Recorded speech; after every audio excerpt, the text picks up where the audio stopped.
بسم الله الرحمن الرحيم من المؤمنين رجال صدقوا ما عاهدوا الله عليه فمنهم من قضى نحبه ومنهم من ينتظر وما بدلوا تبديلا.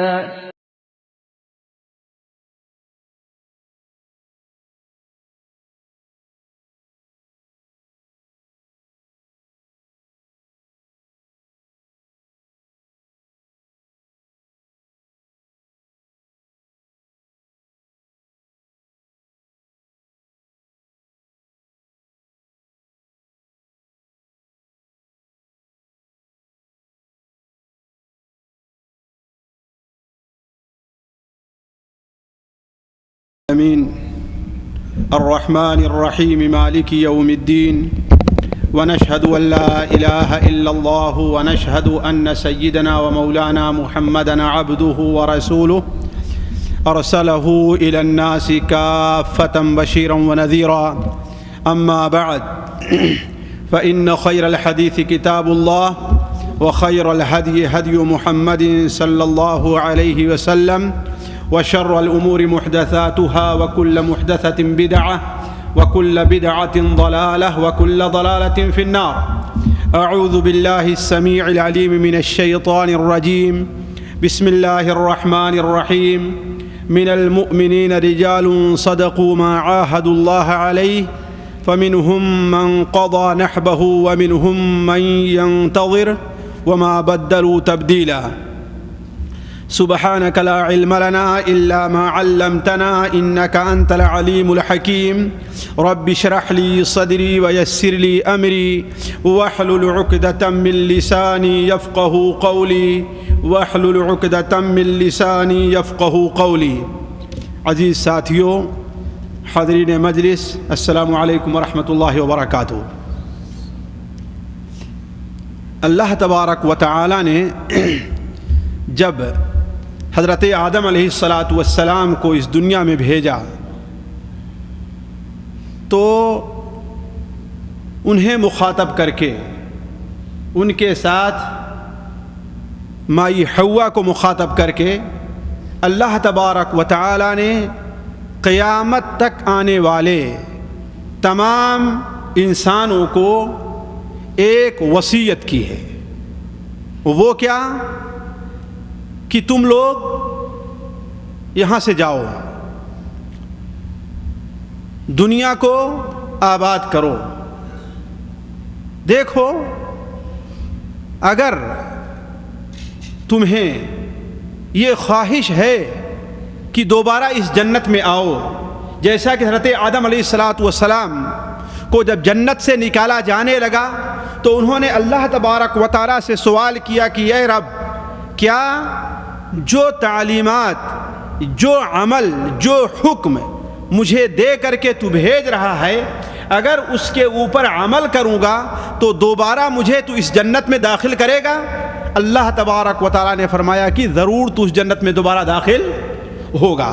تو اس وقت اللہ تبارک و تعالیٰ نے حضرت آدم و حوا کو ایک پیغام دیا اور ان کے ذریعے قیامت تک آنے والے ہر انسان کو یہ پیغام اللہ تبارک تعالیٰ نے دیا کہ تم لوگ تو اس دنیا سے جا رہے ہو، دیکھو تمہیں ہمارا راستہ بتانے کے لیے، جنت کا راستہ بتانے کے لیے، جہنم کے راستے سے دور رہنے کے لیے ہماری رضا کس میں ہے، ہماری ناراضگی کس میں ہے، یہ ساری بات واضح کرنے کے لیے تمہارے پاس ہماری طرف سے ہدایت آئے گی، تمہارے پاس ہماری طرف سے رہنمائی آئے گی.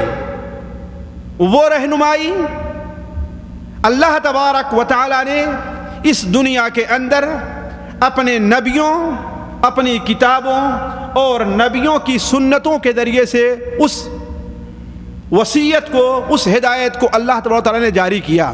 فَإِمَّا يَأْتِيَنَّكُم مِّنِّي هُدًى فَمَن تَبِعَ هُدَايَ فَلَا خَوْفٌ عَلَيْهِمْ وَلَا هُمْ يَحْزَنُونَ. میری ہدایت جس کو مل جائے تو جو شخص میری ہدایت کی پیروی کرے گا نہ اسے کوئی غم ہوگا اور نہ اسے کوئی پریشانی لاحق ہوگی، لیکن والذین کفروا وکذبوا بآیاتنا، جو ہماری آیات کو ہمارے احکام کو جھٹلائے گا، ان کے ساتھ کفر کرے گا، تو یقین مان لے کہ یہی وہ لوگ جہنمی ہیں جو جہنم میں جائیں گے۔ اللہ تبارک و تعالیٰ نے حضرت آدم علیہ السلام سے لے کر کے یہ سلسلہ شروع کیا اور نبی کریم صلی اللہ علیہ وسلم تک یہ سلسلہ نبیوں اور رسولوں کی شکل میں آتا رہا، جیسا کہ صحیح بخاری شریف میں ہے، ان بنی اسرائیل کانت تسوسہم الانبیاء، بنو اسرائیل کی قیادت کون کرتے تھے؟ نبی کرتے تھے۔ جب ایک نبی کا انتقال ہو جاتا تو دوسرا نبی ان کی جگہ لے لیتا تھا۔ یہ سلسلہ چلتا رہا یہاں تک کہ ہمارے نبی حضرت محمد مصطفیٰ صلی اللہ علیہ وسلم پر آ کر کے نبوت اور رسالت کا سلسلہ ختم ہو گیا۔ آپ خاتم النبیین بھی ہیں، آپ خاتم المرسلین بھی ہیں۔ اب آپ کے بعد نہ تو کسی نبی کے آنے کی امید ہے اور نہ ہی کسی رسول کے آنے کی امید ہے، لیکن اللہ تبارک و تعالی کی جو آسمانی رہنمائی ہے اس کا سلسلہ ختم نہیں ہوا ہے۔ وہ سلسلہ تین شکل میں ہمارے اور آپ کے پاس موجود ہے، ایک تو کتاب الہی کی شکل میں، اور دوسرا اللہ کے رسول صلی اللہ علیہ وسلم کی سنتوں کی شکل میں، اور تیسرا اللہ تبارک و تعالی ہر زمانے میں اور ہر وقت میں ان دونوں چیزوں کو واضح کرنے کے لیے، ان کی تعلیم دینے کے لیے، لوگوں کو بتانے اور سمجھانے کے لیے اللہ تبارک و تعالی اماموں، عالموں اور بزرگوں کا سلسلہ جاری رکھے گا، اور یہ سلسلہ قیامت تک ختم ہونے والا نہیں ہے۔ جب تک دنیا قائم رہے گی اس سے کچھ دن پہلے تک اللہ تبارک و تعالی کی طرف سے ایک ایسا عالم ضرور موجود رہے گا جو ساری دنیا کے اوپر حجت قائم رہے گی اس کے ذریعے سے۔ تو اللہ تبارک و تعالیٰ نے نبی کریم صلی اللہ علیہ وسلم کے بعد ان تینوں چیزوں کو باقی رکھا۔ قرآن مجید بعین ہی جس شکل میں اللہ کے رسول صلی اللہ علیہ وسلم پر نازل ہوا تھا اسی شکل میں آج بھی موجود ہے۔ نبی کریم صلی اللہ علیہ وسلم کے فرمودات جیسے آپ کی زبان مبارک سے نکلے تھے اسی معنی اور مفہوم اور بہت سے فرمودات بعین ہی انہی الفاظ میں آج بھی کتابوں کے اندر ہزاروں کی تعداد میں موجود ہیں، خواہ وہ چیز صحیح بخاری شریف میں ہو، صحیح مسلم شریف میں ہو، بقیہ کتب ستہ یا دیگر حدیث کی کتابوں میں ہو۔ اور اس چیز کی وضاحت کرنے کے لیے اللہ تبارک و تعالی نے اس دنیا میں عالموں کا سلسلہ باقی رکھا ہے۔ صحابہ کرام نے دین کی وضاحت اور دین کو کھول کر کے بیان کیا تابعین کے سامنے، تابعین نے تبع تابعین کے سامنے، تبع تابعین نے ان کے بعد کے سامنے، حتیٰ کہ سنن ابو داؤد میں اللہ کے رسول صلی اللہ علیہ وسلم کا یہ فرمان ہے کہ اس امت کے دین کی تجدید کے لیے ہر 100 سال کے شروع میں ایک ایسا عالم پیدا ہوگا جو اس امت کے اندر اگر کسی قسم کی بدعات اور خرافات پیدا ہو گئی ہیں، وہ بدعات اور خرافات عقائد کے لحاظ سے ہو، وہ بدعات اور خرافات حدیث کے لحاظ سے ہو، وہ بدعات اور خرافات اعمال کے لحاظ سے ہو، عبادات کے لحاظ سے ہو، سلوک اور طریقت کے لحاظ سے ہو، یا وہ بدعات اور خرافات امور سیاسیہ کے لحاظ سے ہو، اس کی تجدید اور اس کی تصحیح کے لیے اللہ تبارک و تعالی ہر 100 سال کے شروع میں کسی نہ کسی ایک ایسے عالم کو پیدا کرے گا جو دین کی صحیح باتیں لوگوں کے سامنے واضح کرے گا۔ تو اللہ تبارک و تعالی نے نبی کریم صلی اللہ علیہ وسلم کی وفات کے بعد اس سلسلے کو امت کے اندر جاری رکھا۔ اسی سلسلے کی کڑی حضرت ابو بکر و عمر، عثمان و علی اور دیگر صحابہ کرام رضی اللہ عنہم اجمعین تھے۔ ان کے بعد تابعین نے، ان کے بعد اماموں نے، جن میں سر فہرست امام ابو حنیفہ رحمہ اللہ، امام مالک رحمہ اللہ، امام شافعی رحمہ اللہ، امام ابن حنبل رحمہ اللہ، ان کے بعد امام بخاری رحمہ اللہ، امام مسلم رحمہ اللہ، امام ابو داؤد رحمہ اللہ، ان کے بعد امام دارقطنی، امام بیہقی، امام حاکم اور دوسرے، اس طریقے سے سلسلہ چلتا آیا ہے اور آج تک یہ سلسلہ چل رہا ہے۔ اسی سلسلے کو باقی رکھنے کے لیے اللہ تبارک و تعالی نے 5ویں صدی کے آخر اور 6ٹھی صدی کے شروع میں ایک بہت بڑے امام اور بہت بڑے عالم کو اس دنیا کو ہدایت کے راستے پر لے چلنے کے لیے پیدا فرمایا، جنہیں لوگ تاریخ میں شیخ عبد القادر جیلانی کے نام سے جانتے ہیں، اور آج ہمارے یہاں انہیں مختلف نام دیے گئے ہیں۔ کچھ نام دینا تو ان کے لیے جائز ہے اور کچھ نام ایسے ہیں جو ناجائز، بلکہ بعض ایسے نام انہیں دیے گئے ہیں جو یقیناً اللہ تبارک و تعالی کی الوہیت اور ربوبیت کے اندر شرک ہے، جیسے یہ کہنا کہ غوث اعظم، مختار کل، اس قسم کے القاب جو دیے گئے ہیں وہ ظاہر بات ہے یقیناً شریعت کی نظر میں ناجائز اور غلط ہیں۔ یہ شیخ عبد القادر جیلانی رحمہ اللہ، ان کے بارے میں آج میں آپ کے سامنے چند باتیں رکھنا چاہتا ہوں۔ ظاہر بات، ایک بڑے امام کی جس نے دنیا کی تاریخ میں فقہ و حدیث کے اندر بھی، طریقت و سلوک کے اندر بھی، عقائد و اصول کے اندر بھی جس نے اپنا ایک اثر چھوڑا ہو، اس کی شخصیت کے بارے میں، اس کی شخصیت سے متعلق گھنٹے 2 گھنٹے کے اندر کوئی بہت بڑی بات نہیں بیان کی جا سکتی، لیکن اس تھوڑے سے وقت میں کم سے کم ایک ایسی روشنی ضرور لوگوں کو دی جا سکتی ہے کہ اس بارے میں اگر ان کی صحیح شخصیت کے بارے میں معلومات حاصل کرنا چاہیں یا کچھ کتابوں کا نام بتایا جا سکتا ہے کہ اس کو دیکھ کر کے لوگ ان کی شخصیت کے بارے میں حقیقت تک بڑی آسانی سے پہنچ سکتے ہیں۔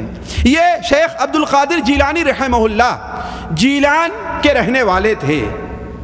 بعض جگہ انہیں تبریز کا علاقہ بھی کہا گیا ہے، اور یہ وہ علاقہ ہے جو آج رشیا اور ایران کی سرحد کے اندر داخل ہے۔ اس کا کچھ حصہ اور بہت بڑا حصہ ایران کے اندر پایا جاتا ہے، اور اس کا کچھ حصہ اس وقت رشیا کے اندر ہے۔ جیلان اسی طرف سے نسبت سے ان کو جیلانی کہا جاتا ہے یا ان کو کیلانی بھی کہا جاتا ہے، جس کی وجہ یہ ہے کہ اصل میں اس کا تلفظ گیلان گاف کے ساتھ ہے۔ اس کا تلفظ کس کے ساتھ ہے؟ گاف کے ساتھ، گیلان۔ اور ظاہر بات، عربی کے اندر گاف نہیں ہے، عربی کے اندر گاف نہیں ہے، لہذا بعض لوگوں نے اس کا تلفظ جیم سے کہا، اس لیے کہ عرب کے بعض علاقوں میں جیم کو گیم بولا جاتا ہے، جیم کو گیم بولا جاتا ہے، لہذا اس کا تلفظ جیم سے کیا۔ اور بعض لوگوں نے کاف کے اوپر، جو ظاہر بات گاف کب بنتا ہے، اس لیے اس کے اوپر ایک شرطہ دے دیا جائے تو اس کو نہیں پڑھ سکے تو اسے کیا کہا؟ کیلان کہہ دیا۔ تو جیلانی، کیلانی، گیلانی، یہ 3 الفاظ ایک ہی طرف نسبت ہے، وہ گیلان جو ایک بہت بڑا صوبہ ہے اس کی طرف، وہاں پر امام شیخ عبد القادر جیلانی رحمہ اللہ 451 یا 61 کے قریب وہاں پر ان کی پیدائش ہوئی۔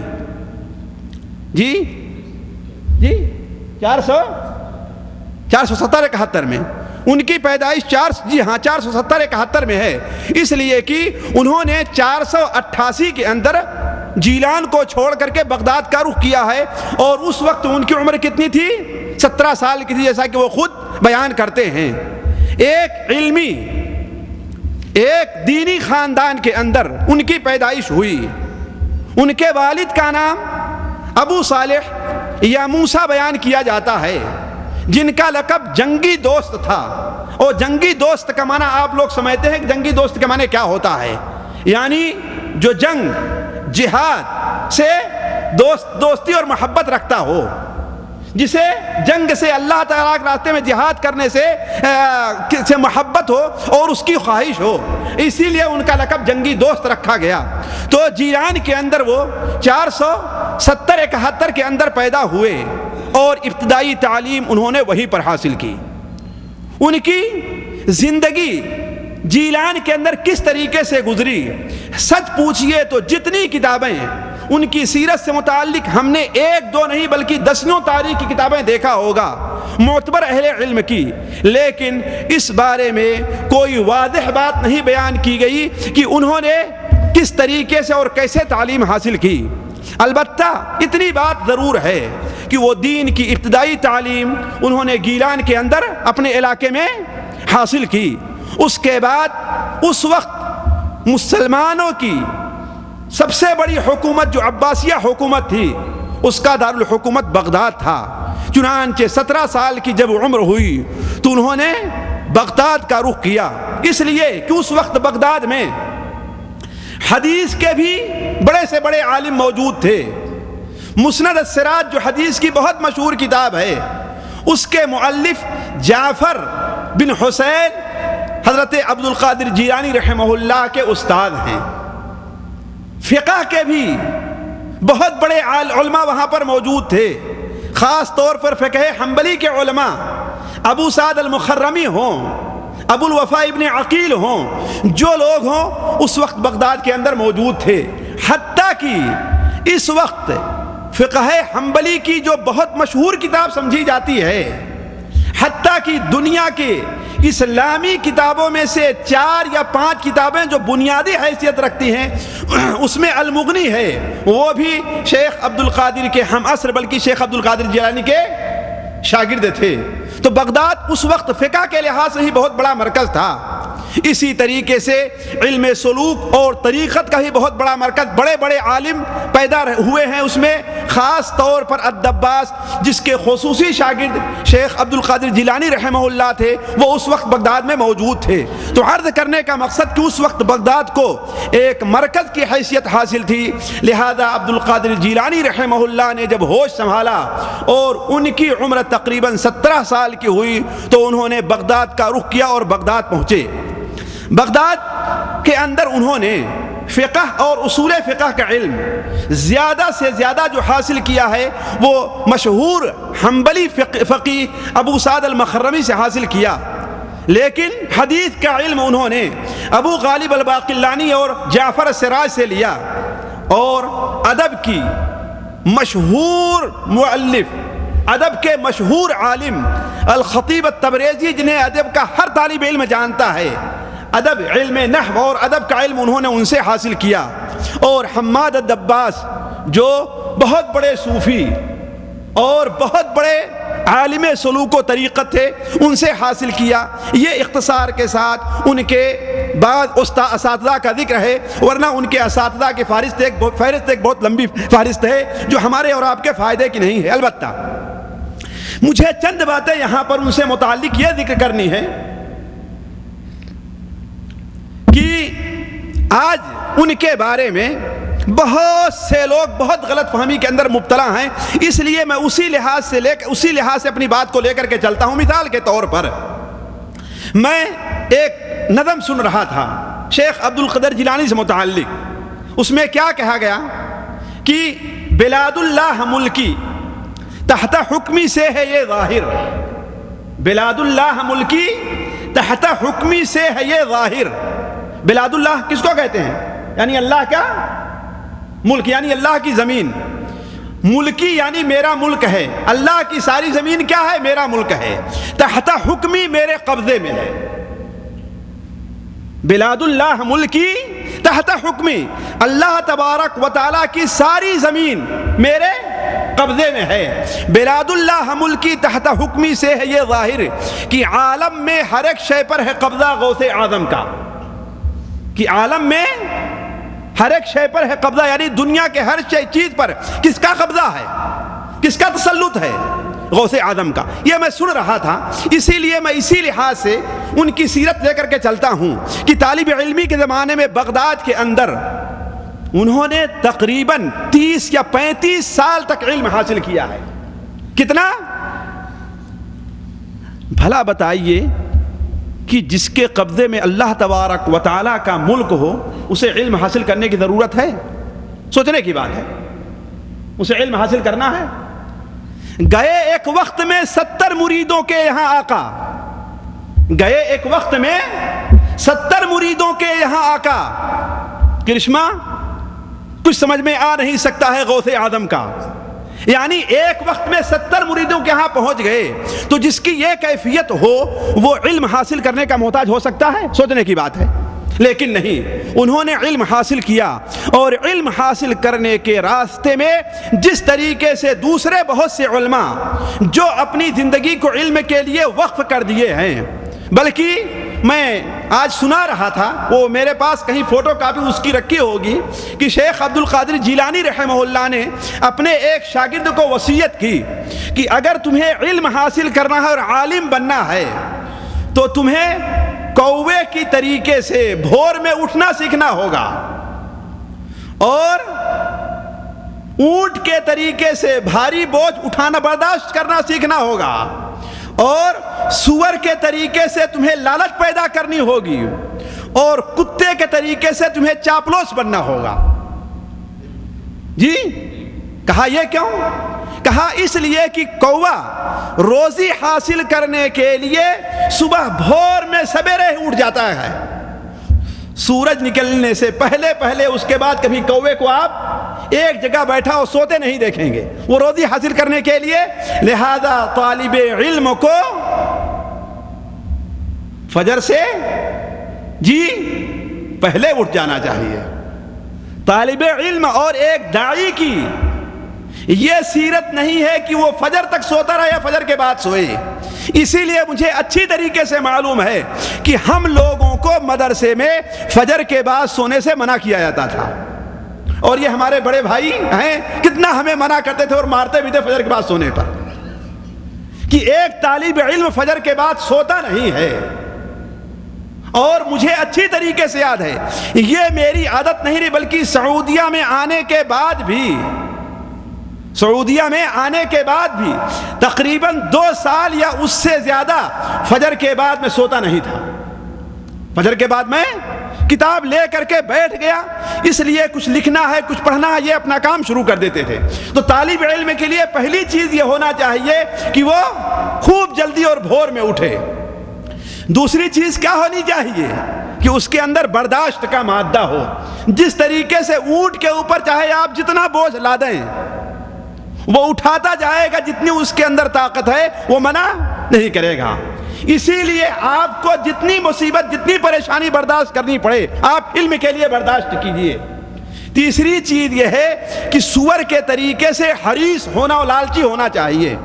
دیکھیں سور، اللہ نہ کرے کہ آپ لوگوں کو سور دکھلائے، اس لیے کہ ذلیل اور خبیث جانور ہے کہ نہیں، لیکن جن لوگوں نے دیکھا ہوگا دیکھیں کہ سور اپنے باڑے سے جیسے چھوٹتا ہے تو اسے ایک سیکنڈ بھی ایک جگہ پہ کوئی ٹھہرتے نہیں دیکھے گا، اپنے منہ کو نیچے کیے ہوئے گندگی تلاش کرتے ہوئے بھاگتا جائے گا وہ۔ اسی طریقے سے طالب علم کو علم حاصل کرنے کا حریص ہونا چاہیے، اور کتے کے طریقے سے چاپلوس رہنا چاہیے۔ کیوں؟ اس لیے کتا جو ہے ایک ٹکڑا ایک لقمہ لینے کے لیے اگر اسے اس کا مالک ڈنڈے بھی مارتا ہے، تھوڑی دور جائے گا پھر واپس آ جائے گا، تھوڑی دور جائے گا پھر واپس آ جائے گا، ہوتا ہے کہ نہیں ہوتا ہے؟ اسی طریقے سے طالب علم کو جس عالم کے پاس علم حاصل کرنا ہے اس کے سامنے چاپلوسی بھی کرنی چاہیے۔ تو میں عرض کر رہا تھا کہ علم حاصل کرنے کے راستے میں شیخ عبد القادر جیلانی رحمہ اللہ کو بڑے مصائب اور بڑی مشکلات کا سامنا کرنا پڑا۔ مثال کے طور پر وہ خود بیان کرتے ہیں کہ میں علم حاصل کرنے کے زمانے میں اقتاد بخروب الشوک وقمالۃ البقل، میں علم حاصل کرنے کے لیے ایک کانٹے دار درخت ہوتا ہے اس کے پتے ڈھونڈ ڈھونڈ کر کے نکالتا تھا، اور جو نہر پر دریا کے کنارے سبزی بیچنے والے اپنی سبزی دھونے کے لیے جاتے ہیں تو جو پتے ایک دو پانی میں گر جایا کرتے تھے ان پتے کو میں ڈھونڈ ڈھونڈ کر کے کھایا کرتا تھا علم حاصل کرنے کے لیے۔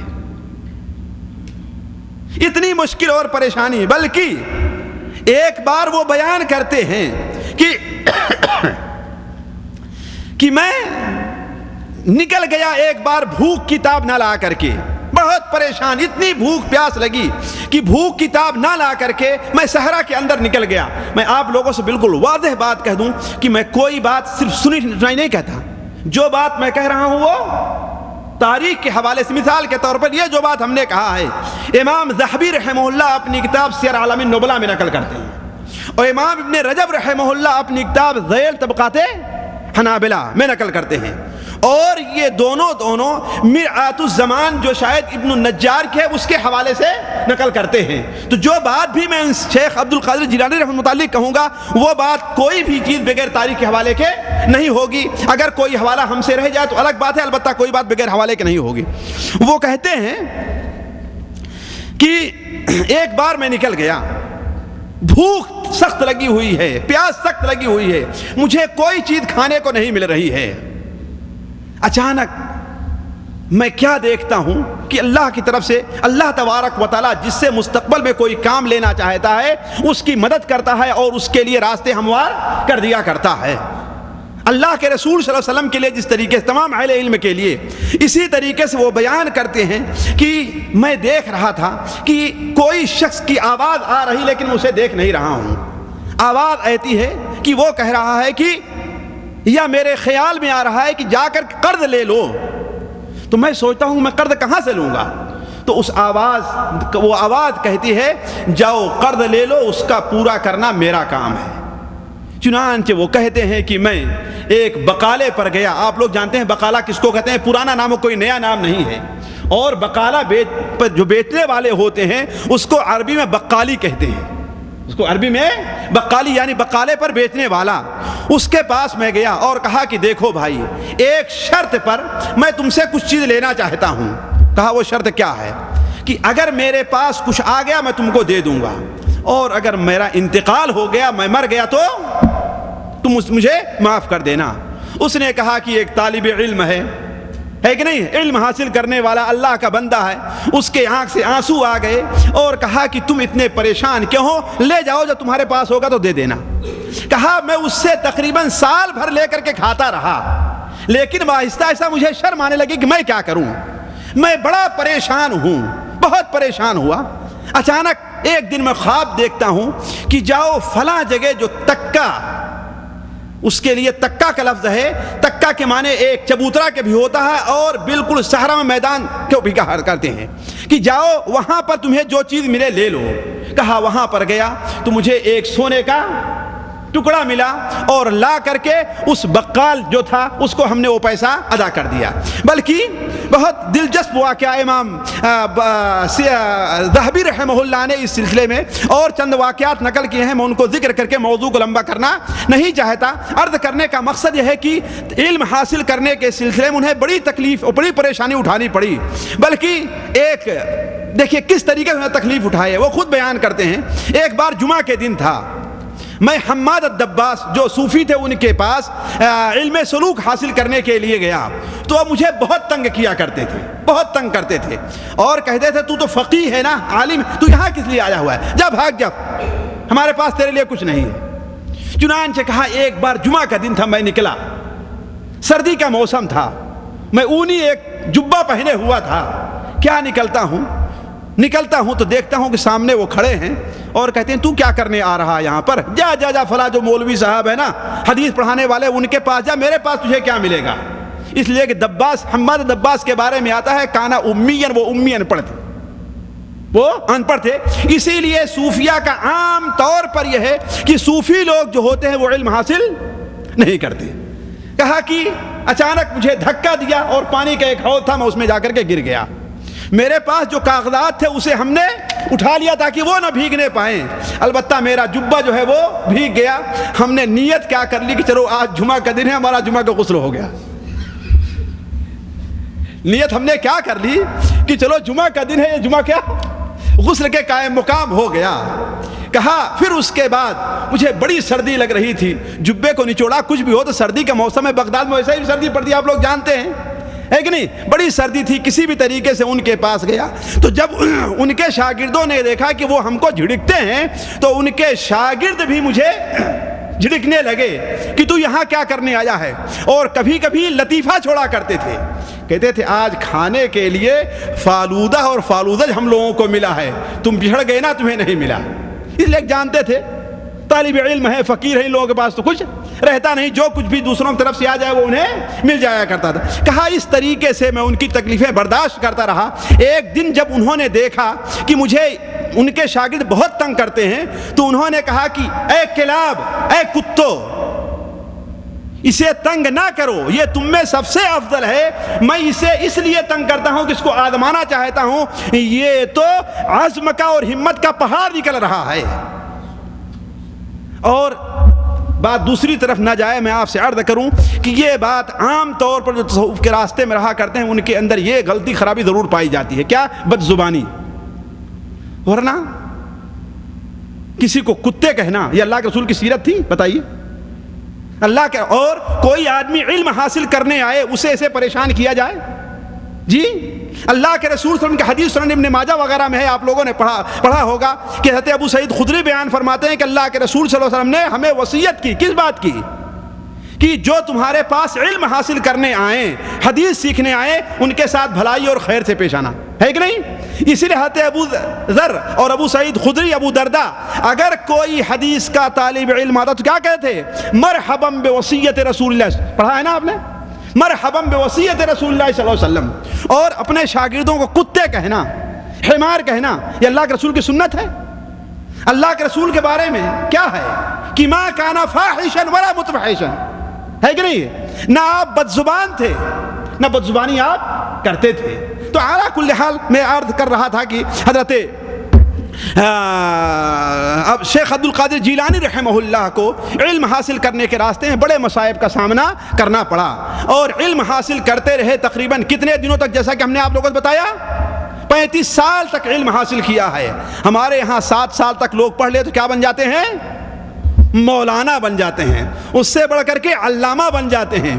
کسی کو طوطیہ مشرق کا لقب دے دیا جاتا ہے, کسی کو شیخ الاسلام کا لقب دے دیا جاتا ہے کہ نہیں. اگر پوچھا جائے تو ایک سورت کی تفسیر بھی بغیر کتابوں کو دیکھے ہوئے آسانی سے نہیں کر سکتے ہیں. اور شیخ عبد القادر جیلانی اتنے بڑے بڑے علماء, اتنے بڑے بڑے اہل علم کے سامنے علم حاصل کر رہے ہیں, لیکن کتنے سال تک؟ 1 سال 2 سال تک, 4 سال 5 سال تک, 35 سال تک علم حاصل کیا ہے. اس لیے کہ 515 میں تو ان کے استاد ابو سعد المخرمی کا انتقال ہوا ہے, اور 488 میں ان کے پاس گئے. کتنے سال ہو گئے یہ؟ 488, 12 سال یہ رہے نا, اور 15 سال وہ, کتنے ہو گئے؟ 27 سال, ہے کہ نہیں. 27-28 سال تک تو ان کے پاس فقہ اور حدیث کا علم حاصل کرتے رہے.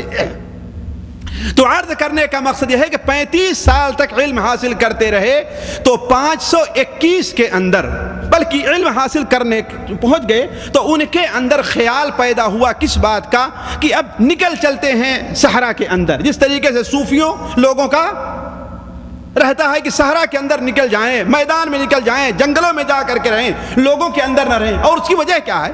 اس کی وجہ یہ تھی کہ ساتھیوں دیکھیے, اسی لیے میں جو لوگ ہماری باتوں کو یہاں سن رہے ہیں یا جو لوگ ہماری باتوں کیسٹوں کے ذریعے سنیں, اگر وہ لوگ دعوت کا کام کرنا چاہتے ہیں تو میں ان سے کہوں گا کہ شیخ عبد القادر جیلانی رحمہ اللہ کی کتاب الفتح الربانی کا مطالعہ ضرور کریں.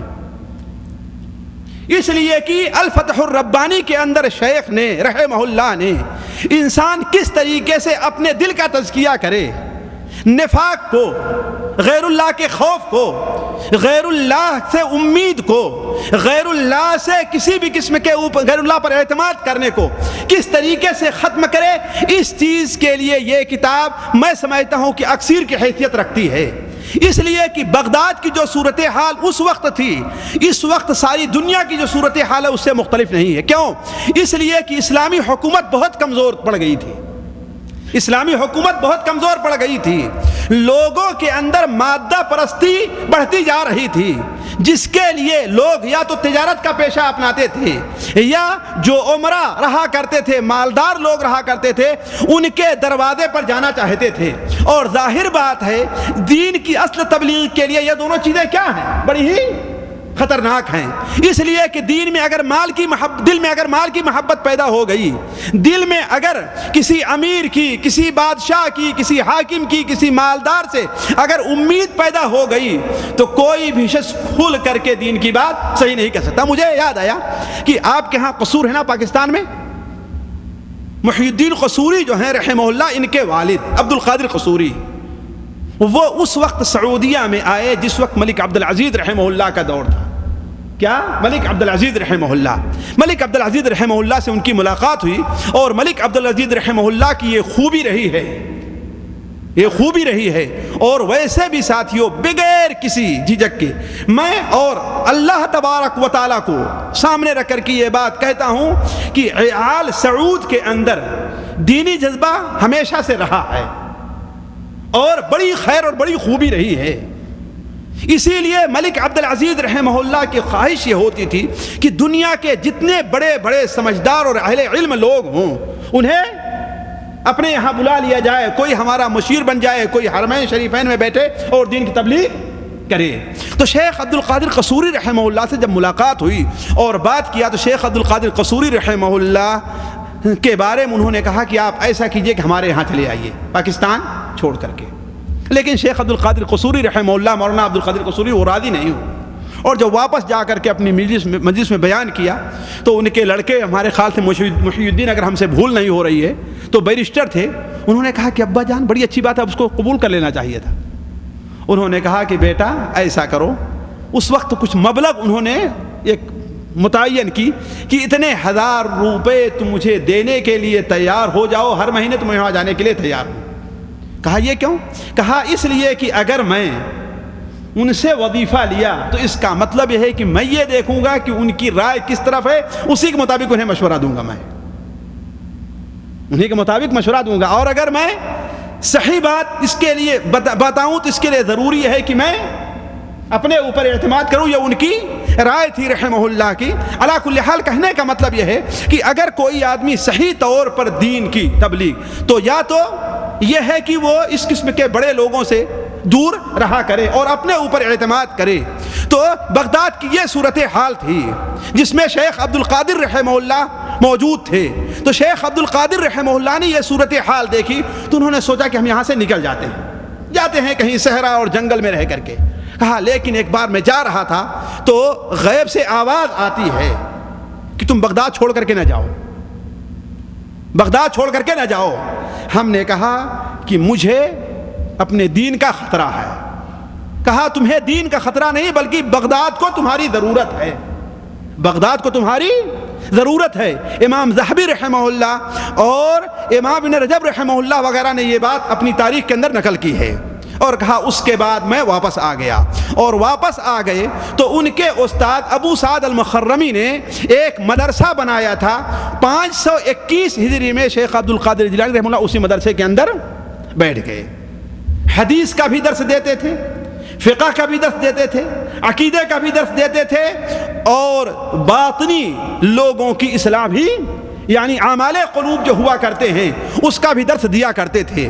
آہستہ آہستہ اللہ تبارک و تعالیٰ نے انہیں اس قدر مقبولیت لوگوں میں عطا فرمائی، اس قدر عطا فرمائی کہ بعض لوگوں نے تو یہاں تک مبالغہ سے لکھا ہے کہ ان کے درس میں 50,000 اور 75,000 تک لوگ حاضر ہونا شروع کر دیے. یہ مبالغہ ہے، اس میں کوئی شک نہیں، لیکن یہ اس کا مطلب یہ ہے کہ یقیناً ان کے درس میں بہت زیادہ لوگ حاضر ہوا کرتے تھے.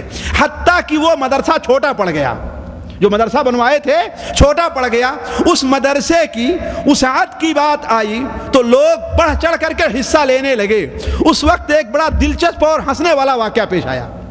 شیخ عبد القادر جیلانی رحمہ اللہ اپنے مدرسے کے تعمیر کر رہے تھے. ابن رجب نے واقعہ نقل کیا ہے کہ ایک عورت اپنے شوہر کو لے کر کے آتی ہے، ایک عورت اپنے شوہر کو لے کر کے آتی ہے اور کہتی ہے کہ اے شیخ، ہم نے اس سے 20 دینار مہر پر شادی کی تھی، میں اسے آپ کے پاس اس لیے لے کر کے آئی ہوں کہ 10 دینار تو میں معاف کر دے رہی ہوں، لیکن 20 دینار کے عوض وہ آپ کے ہاں مدرسے میں کام کریں. یعنی یہ کہنے کا مطلب کہ اللہ نے اتنی مقبولیت دی تھی ان کو کہ ایک عورت جس کے پاس اور کچھ بھی نہیں تھا، وہ شوہر روزانہ مزدوری کر کے اپنے بچوں کو کھلاتا تھا، اس کے پاس اور کچھ بھی نہیں، تو عورت نے کیا کیا؟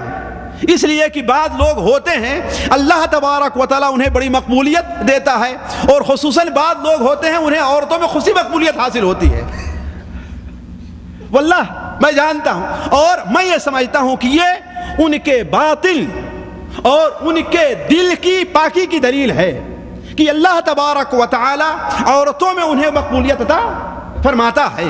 تو عرض کرنے کا مقصد یہ ہے کہ وہ عورت آتی ہے اور کہتی ہے کہ ہم نے 20 دینار پر ان سے شادی کی تھی، 10 دینار میں انہیں معاف کرتی ہوں اور 10 دینار پر آپ کے ہاں مزدوری کریں گے، اور یہ جو سند قبض جسے کہتے ہیں نا، یہ جو رسید ہے، یہ جو کاغذ ہے جس کے اوپر یہ 20 دینار مہر رکھی ہوئی، یہ آپ کے حوالے میں کر دیتی ہوں. جس دن 10 دینار کا کام کر لیں گے اسے آپ ان کے حوالے کر دیجئے گا. چنانچہ ہوا بھی یہی کہ شیخ عبد القادر جیلانی انہیں اپنے یہاں لگانے لگے. ایک دن ان سے مزدوری دیتے تھے ایک دن کی، اس لیے بال بچے والے تھے، اور ایک دن کی مزدوری انہیں نہیں دیتے تھے. یہاں تک کہ جب 10 دن گزر گئے اور 5 دینار کا کام انہوں نے کر لیا، اس لیے کہ ایک دن مزدوری لیتے تھے نا اور ایک دن نہیں لیتے تھے، اس کے بعد انہیں اوکا کر دیا، کہا جاؤ 10 دینار تمہاری بیوی نے معاف کیا تھا، 5 دینار میں معاف کر دے رہا ہوں، لے کر کے جاؤ. تو عرض کرنے کا مقصد کہ اللہ تبارک و تعالی شیخ عبد القادر جیلانی عرض یہ کہہ رہا تھا کہ اللہ نے انہیں بڑی مقبولیت دی. ان کی مقبولیت کا کیا عالم تھا، میں اگر وہ بات رکھنا چاہوں تو وقت ختم ہو جائے گا اور میں آپ کے سامنے بعض ضروری چیزیں جو ہیں ان نہیں رکھ سکتا. دیکھیے تیسری بات میں آپ کے سامنے یہ رکھنا چاہتا ہوں کہ شیخ عبد القادر جیلانی رحمہ اللہ کو اللہ تبارک و تعالی نے بہت زیادہ کرامات سے نوازا تھا. کرامت کس کو کہتے ہیں، اس موضوع کو میں انشاءاللہ کسی مستقل درس کی شکل میں رکھوں گا کہ کرامت اور اس کی حقیقت کیا ہے، اور اہل سنت والجماعت کرامت کی حقیقت کیا ہے. یہ اس موضوع کے اندر یہ بات تفصیل سے رکھی جائے گی، لیکن اختصار کے طور پر یہ دیکھ لیجئے، کرامت وہ کام جو عادتاً انسان سے نہیں ہو سکتا، یا انسان کو اللہ تبارک و تعالی نے 5 حص دیے ہیں. کون؟ سننے کی، دیکھنے کی، جی چھونے کی، اور سونگھنے کی، اور چکھنے کی. اسے حواس خمسہ کہا جاتا ہے. یہ 5 حاسے ہیں. کون؟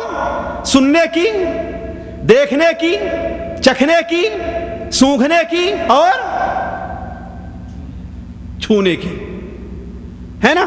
یہ 5 حواس کے ذریعے جو چیز معلوم کی جاتی ہے اسے محسوس کہا جاتا ہے. ان 5 چیزوں کے ذریعے جو چیز معلوم نہ کی جا سکتی ہو اور کسی آدمی کو معلوم ہو جائے تو یہ دیکھا جائے گا کہ وہ شخص کیا ہے. اگر اللہ کا نبی ہوتا ہے تو اسے معجزہ کہتے ہیں، ہے کہ نہیں؟ اللہ کا نبی ہوتا تو اسے معجزہ کہتے ہیں. اگر اللہ کا ولی ہوتا ہے تو اسے کرامت کہتے ہیں. اور اللہ تعالیٰ کا دشمن ہوتا ہے تو اسے کیا کہتے ہیں؟ جی کسی کو معلوم ہے؟ جی نہ. اگر اللہ کا دوست ہے، نبی ہے، اسے کیا کہیں گے؟ معجزہ کہتے ہیں. اللہ کا ولی ہے، دوست ہے، اسے کیا کہیں گے؟ کرامت کہیں گے. اور اللہ کا دشمن ہے، جیسے دجال کو ہوگا ہی نہیں ہوگا، ایک آدمی کو مار کر کے زندہ، بارش کو حکم دے، آسمان کو حکم دے کر بارش برسنے لگے گی، اسے کیا کہیں گے؟ نہ کیا کہیں کلیم؟ استدراج کہتے ہیں اسے. علماء عقیدہ کی اصطلاح اسے کیا کہتے ہیں؟ استدراج. یعنی اللہ کی طرف سے اسے ڈھیل ملی ہوئی ہے، اللہ کی طرف سے اسے ڈھیل ملی ہوئی ہے کہ نہیں ہے؟ تو یہ 3 چیزیں ہوتی ہیں. یعنی وہ چیز جو انسان کو معلوم ہو جائے اور وہ حواس خمسہ کے ذریعے نہیں، یا ایک ایسی چیز ہے جس کے اندر اثر کرنے کی طاقت ہے، جیسے آگ ہے جلانے کی طاقت ہے، پانی ہے ڈبونے کی طاقت ہے کہ نہیں ہے، یہ اثر ختم ہو جائے تو اگر اللہ کے نبی کو ہے تو یہ معجزہ ہے، اللہ کے ولی کو ہے تو یہ کرامت ہے، اور اللہ کے کسی دشمن کو حاصل ہے تو یہ چیز کیا ہے؟ استدراج ہے، تو یہ چیز کرامت ہے۔ تو عرض کرنے کا مقصد کہ شیخ عبد القادر جیلانی رحمہ اللہ کو اللہ تبارک و تعالی نے بہت سی کرامتوں کو نوازا تھا، کرامتوں سے نوازا تھا۔ امام ذہبی رحمہ اللہ، امام عز بن عبد السلام رحمہ اللہ، امام موفق الدین ابن قدامہ رحمہ اللہ، امام ابن رجب رحمہ اللہ، یہ تمام علماء لکھتے ہیں کہ ہم لوگوں تک جس طریقے سے شیخ عبد القادر جیلانی رحمہ اللہ کی کرامتوں کے بارے میں علم ہوا ہے، کسی اور کی کرامت کا اتنا علم ہمیں نہیں ہوا ہے۔ مثال کے طور پر ایک بہت بڑے صوفی جو خاص شاگرد ہیں شیخ عبد القادر جیلانی رحمہ اللہ کے، سہروردی، عمر نام ان کا ہے اور سہروردی کے نام سے وہ مشہور ہیں، وہ کہتے ہیں کہ مجھے علم کلام کے بارے میں کچھ شوق پیدا ہوا کہ میں چل کر کے علم کلام سیکھوں، اور ظاہر بات علم کلام کیا چیز ہے؟ ایک فلسفہ کی ایک شکل ہے، علم فلسفہ کی ایک شکل ہے، لیکن ہم نے کہا کہ پہلے شیخ عبد القادر جیلانی رحمہ اللہ سے اس سلسلے میں مشورہ لے لیتے ہیں، تب یہ چیزیں ہم سیکھنے جاتے ہیں۔ کہا میں ان کے پاس پہنچا اور اپنے چچا کے ساتھ پہنچا تو ان کے پاس بیٹھا، بات ہوتی رہی تو انہوں نے ہم سے کہا کہ ہمارا عقیدہ وہی ہے جو سلف صالحین اور صحابہ کرام کا عقیدہ ہے، اور علم کلام سے اس کا کوئی تعلق نہیں۔ وہ میری طرف دیکھ کر کے متوجہ ہوئے۔ ہم نے کہا ہوتے ایسے لوگ باتیں کرتے رہتے، کبھی ان کو دیکھتے ہیں کبھی مجھے دیکھتے ہیں، لیکن پھر آخر میں کہا کہ اے عمر تمہیں سے میری مراد ہے، اے عمر تمہیں سے میری مراد ہے، علم کلام حاصل نہ کرو، علم کلام کے اندر کوئی خیر نہیں ہے۔ تو اللہ تبارک و تعالی نے انہیں، کس کو؟ شیخ عبد القادر جیلانی رحمہ اللہ کو عمر کے دل میں جو بات تھی انہوں نے بتا دیا۔ ظاہر بات یہ اللہ تعالیٰ کی دی ہوئی انہیں کرامت ہے، کسی دل کی بات انسان نہ چھو کر معلوم کر سکتا ہے، نہ دیکھ کر کے، نہ سونگ کر کے، نہ کسی اور ذریعے سے۔ اس طریقے سے شیخ عبد القادر جیلانی رحمہ اللہ کو بہت سی کرامات سے اللہ تعالیٰ نے نوازا تھا۔ بہت سی کرامات ایسی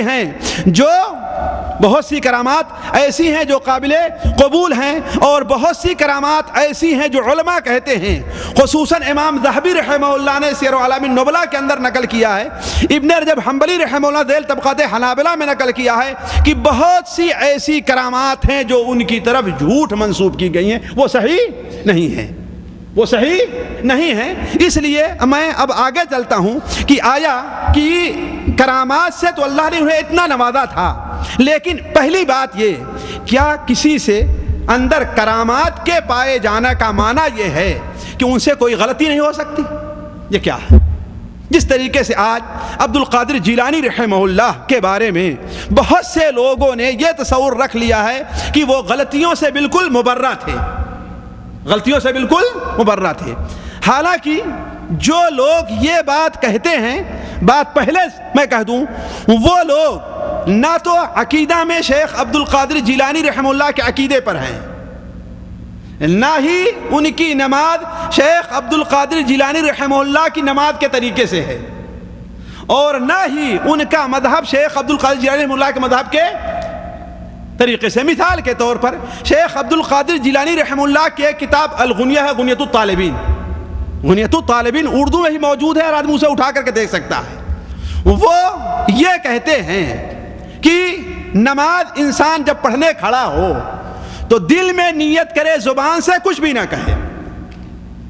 غنیۃ الطالبین اردو میں ہے، ہر آدمی دیکھ کر کے پڑھ سکتا ہے، زبان سے کچھ بھی نہ کہے، اور آگے چل کر کے آدھے صفحے کے بعد کہتے ہیں کہ جب اقامت ہو جائے تو اس وقت کچھ کہنا ثابت نہیں ہے، صرف کیا کہنا چاہیے؟ اللہ اکبر کہہ لینا چاہیے۔ اور ہمارے یہاں کیا ہے؟ نیت کرتا ہوں میں، ہوتا ہی نہیں ہوتا زبان سے۔ اور شیخ عبد القادر جیلانی رحمہ اللہ رکوع میں جاتے وقت اور رکوع سے اٹھتے وقت اور تیسری رکعت میں جب اٹھتے تھے تو غنیۃ الطالبین اٹھا کر کے دیکھ لیجئے، رفع الیدین کیا کرتے تھے، اور لکھا ہے اپنی کتاب میں. یہ کتاب اردو عربی دونوں میں موجود ہے، اردو میں اٹھا کر دیکھ لیا جائے. آپ کے پاس موجود ہے، میرے پاس بھی موجود ہے کہ نہیں؟ میں بغیر نئے طور پر پڑھ کر کے، پہلے جو معلوم تھا اس پر اعتماد نہیں کیا، جب تک نیا پڑھ نہیں لیا کہ ان کتابوں میں کیا ہے.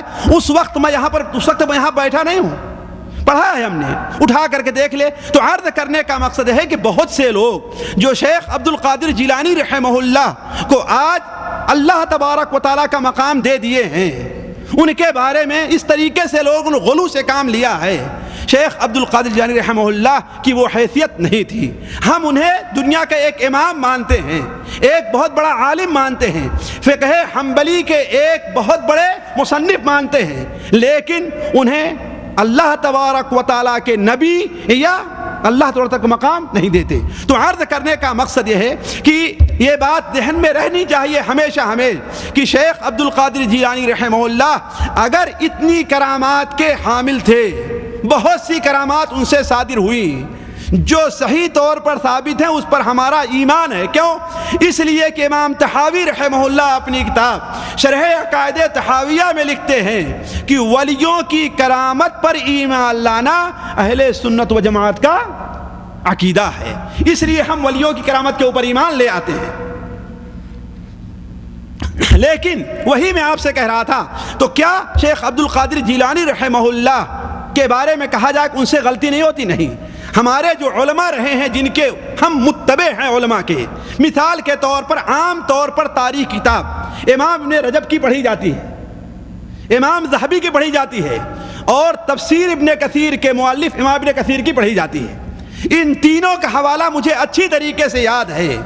امام ذہبی رحمہ اللہ لکھتے ہیں کہ خلاصہ یہ کہ امام عبد القادر رحمہ اللہ ایک عظیم الشان شیخ تھے، ان کے بعد اقوال اور دعوے قابل مؤاخذہ ہیں، اور بعض باتیں ان کی طرف غلط منسوب کی گئی ہیں. امام ابن رجب رحمہ اللہ نے بھی یہی بات کہی ہے کہ ان سے اگر بعض غلطی ہو جاتی ہے تو انہیں جو اونچا مقام اللہ نے دیا تھا اس میں کوئی فرق پڑنے والا نہیں ہے.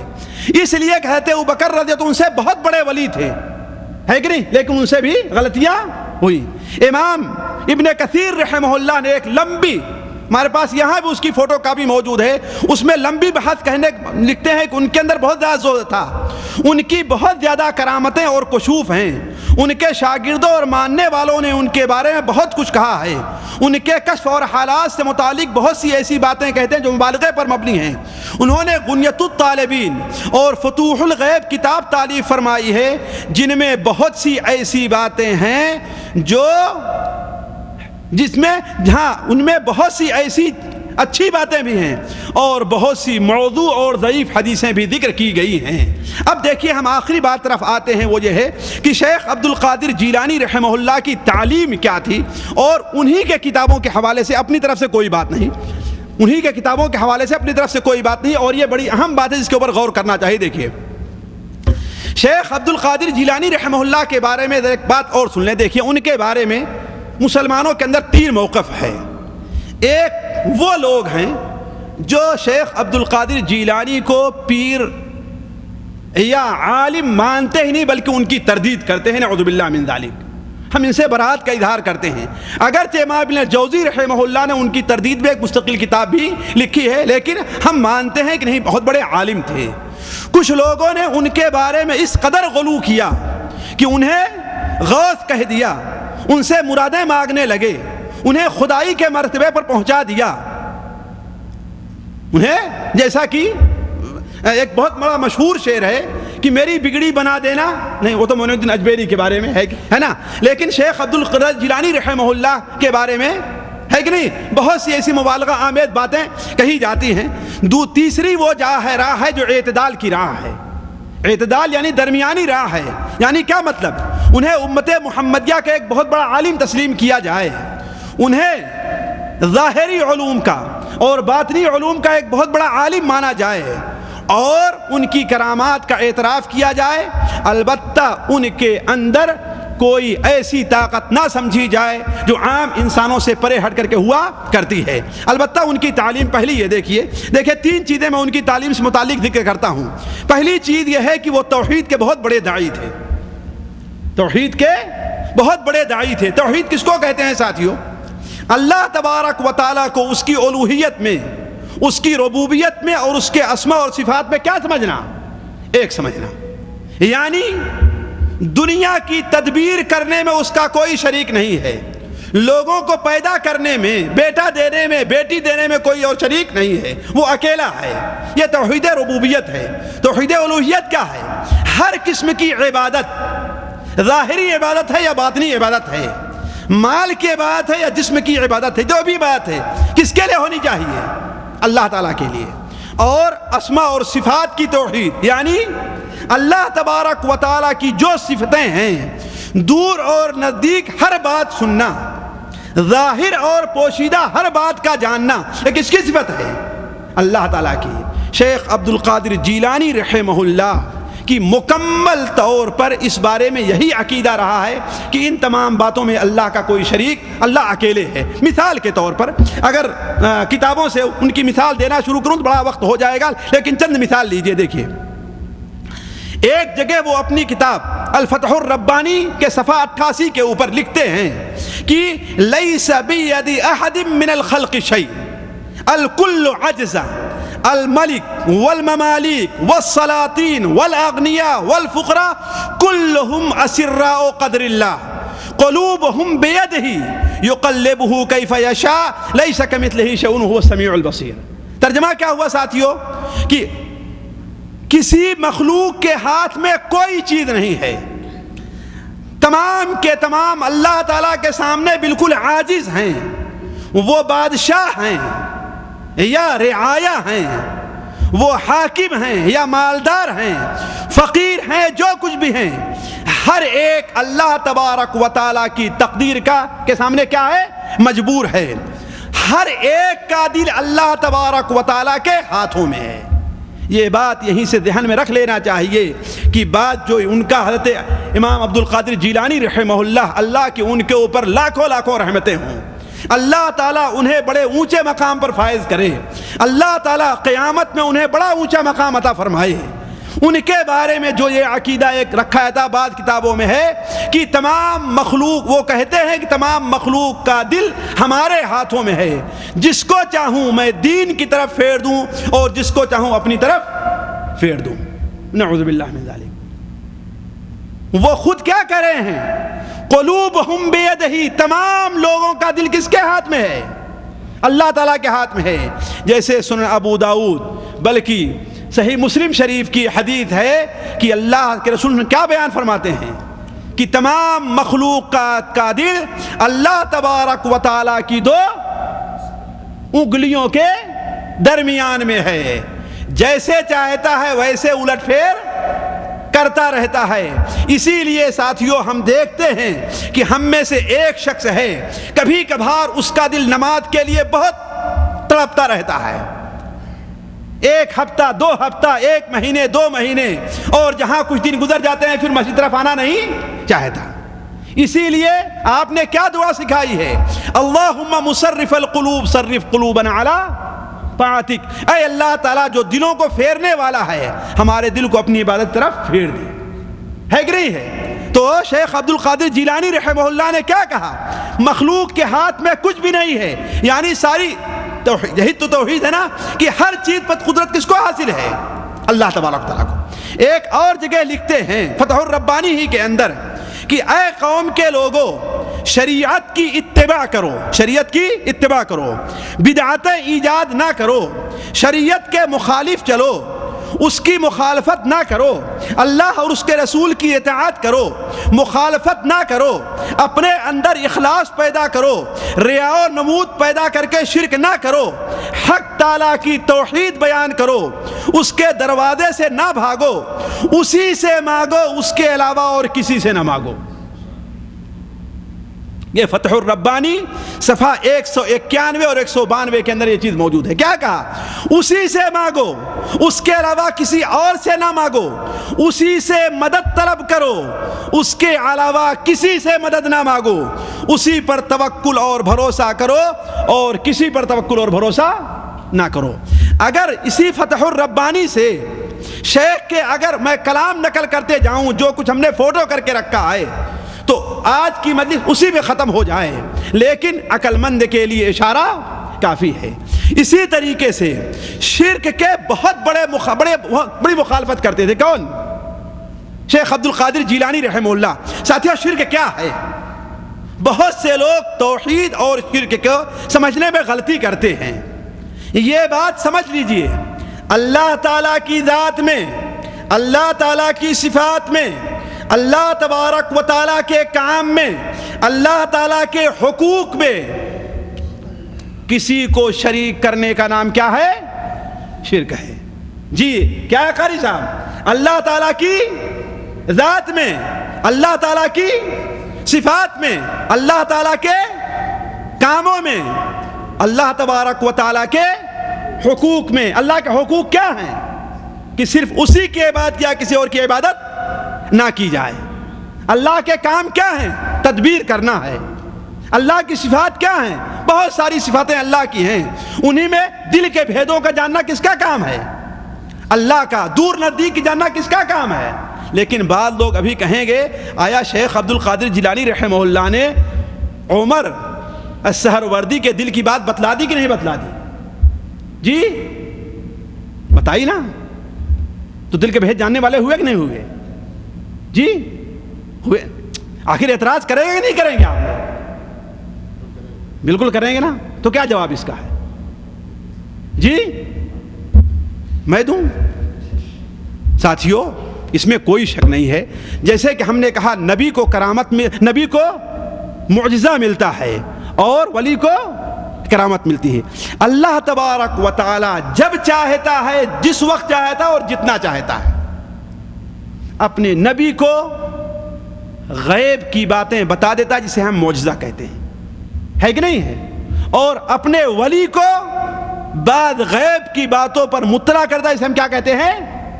اس کا مطلب نہیں کہ ہر وقت اور ہمیشہ وہ دلوں کی باتوں کو، ورنہ کرامت کیا ہوئی؟ وہ تو ظاہر بات ان کی طاقت ہو گئی نا، ہے کہ نہیں ہے؟ تو عرض کرنے کا مقصد ہے کہ شاہ عبد القادر جیلانی رحمہ اللہ شرک کے سخت مخالف تھے. اس سے متعلق میں آپ کے سامنے انہی کی کتاب سے 3 عبارت پڑھ کر کے سناتا ہوں. دیکھیے، ایک جگہ وہ لکھتے ہیں الفتح الربانی کے صفحہ 74 کے اوپر لکھتے ہیں کہ اے غلام ما انت علی شیء، اے لڑکے تو صحیح راستے پر نہیں ہے. کب تک؟ جب تک کہ تیرا اسلام صحیح نہ ہو جائے. اسلام ہی وہ بنیاد ہے جس پر کلمہ شہادت کی بنیاد رکھی ہوئی ہے. اے بچے تو لا الہ الا اللہ تو کہتا ہے، حالانکہ تو جھوٹ بول رہا ہے. حالانکہ تو کیوں؟ وفی قلبک جماعۃ من الآلہہ، تیرے دل کے اندر بہت سے معبود ہیں، تیرے دلوں میں بہت سے خدا ہیں. جیسے اقبال کہتے ہیں نا، زباں سے گر کیا توحید کا دعویٰ تو کیا حاصل، بنایا ہے بت پندار کو تو نے خدا اپنا خدا تم نے، ہے نا. تیرے دل کے اندر بہت سے خدا ہیں، خدا کی ایک جماعت موجود ہے. وہ کیسے؟ اپنے بادشاہ سے ڈرنا اور اپنے محلے کے چودھری سے ڈرنا، اسے خدا بنا لینا ہے. جی یہ کون کہہ رہا ہے؟ شیخ عبد القادر جیلانی کی عبارت ہے. اور اپنی کمائی پر اعتماد کرنا، اپنے فائدے پر اعتماد کرنا، اپنی طاقت اور قوت پر اعتماد کر لینا، اپنے سننے اور دیکھنے پر اطاعت کر لینا، اپنے پکڑ پر اطاعت کر لینا، یہ بھی کیا اسے خدا بنا لینا ہے. اور مخلوق کے بارے میں، کسی کے بارے میں یہ عقیدہ رکھ لینا کہ وہ نقصان پہنچا سکتا ہے، وہ نفع پہنچا سکتا ہے، وہ دے سکتا ہے، وہ محروم کر سکتا ہے، یہ چیز کیا ہے؟ یہ بھی خدا بنا لینا ہے. یعنی کہنے کا مطلب کیا تھا کہ اگر اعتماد کرنا ہے تو کس پر اعتماد کرنا ہے؟ مانگنا ہے تو کس سے مانگنا ہے؟ امید رکھنا ہے تو کس سے امید رکھنا ہے؟ ایک اور جگہ ان کا ہے، چنانچہ صفحہ 74 کے اندر نقل کرتے ہیں کہ آج تو اعتماد کر رہا ہے اپنے نفس کے اوپر، مخلوق پر، اپنے دیناروں اور اپنے درہموں پر، اپنی خرید و فروخت پر، اپنے شہر کے حاکم پر، ہر چیز کی جس پر تو اعتماد کرے وہ تیرا معبود ہے۔ اب اگر واللہ اللہ کو حاضر اللہ کو گواہ سمجھ کر کے آپ لوگ یہ بتائیں کہ ہم میں سے بہت سے لوگ ہیں ان کا اعتماد شیخ عبد القادر جیلانی پر ہے کہ نہیں ہے؟ جی ہے کہ نہیں؟ کوئی اپنی زبان سے نہیں کہے گا، لیکن جو یہ سمجھتا ہے کہ ساری دنیا کی کنجی ان کے ہاتھ میں ہے، جو یہ دعویٰ کرتا ہے کہ پیٹ کے اندر اگر ماں کے لڑکی ہو تو شیخ عبد القادر جیلانی لڑکا دے سکتے ہیں، یہ ان پر اعتماد ہے کہ اعتماد نہیں ہے؟ جی اور وہ کیا کہہ رہے ہیں کہ ہر وہ چیز جس پر تو اعتماد کرتا ہے وہ کیا تیرا معبود ہے، اور ہر وہ شخص جس سے تو خوف کرے یا توقع رکھے وہ تیرا معبود ہے، اور ہر وہ شخص جس پر نفع اور نقصان سے متعلق تیری نظر پڑے وہ تیرا موجود ہے، اور تو یہ سمجھے کہ حق تعالی ہی اس کے ہاتھوں سے ہماری روزی دے گا، اگر اس کے پاس ہم نہیں گئے تو ہمیں روزی نہیں ملے گی، تو یہ بھی تیرا معبود ہے۔ ایک اور آخری عبارت پڑھ لیجئے، دیکھیے ایک جگہ لکھتے ہیں صفحہ 155 کے اندر، اے لوگو لا الہ الا اللہ محمد الرسول اللہ کہنے میں اخلاص کو سامنے رکھو، اور اخلاص پیدا کر کے شیطان کو اپنے قبضے میں کر لو، اس لیے کہ توحید ایک ایسی چیز ہے جو جن و انس کے شیطان کو جلا دیتی ہے۔ توحید نور ہے، شیطان تاریکی پیدا کرتا ہے۔ تو لا الہ الا اللہ کیسے کہہ رہا ہے جبکہ تیرے دل کے اندر بہت سے خدا موجود ہیں؟ ہر وہ چیز جس پر تو اعتماد رکھتا ہے، ہر وہ چیز جس پر تو بھروسہ رکھتا ہے اللہ کو چھوڑ کر کے، وہ تیرا معبود ہے۔ لا ينفعک توحید اللسان، زبان سے اگر تو توحید کا دعویٰ کرتا ہے تیرے کوئی مفید نہیں ہے اگر تیرے دل کے اندر شرک پایا جا رہا ہے۔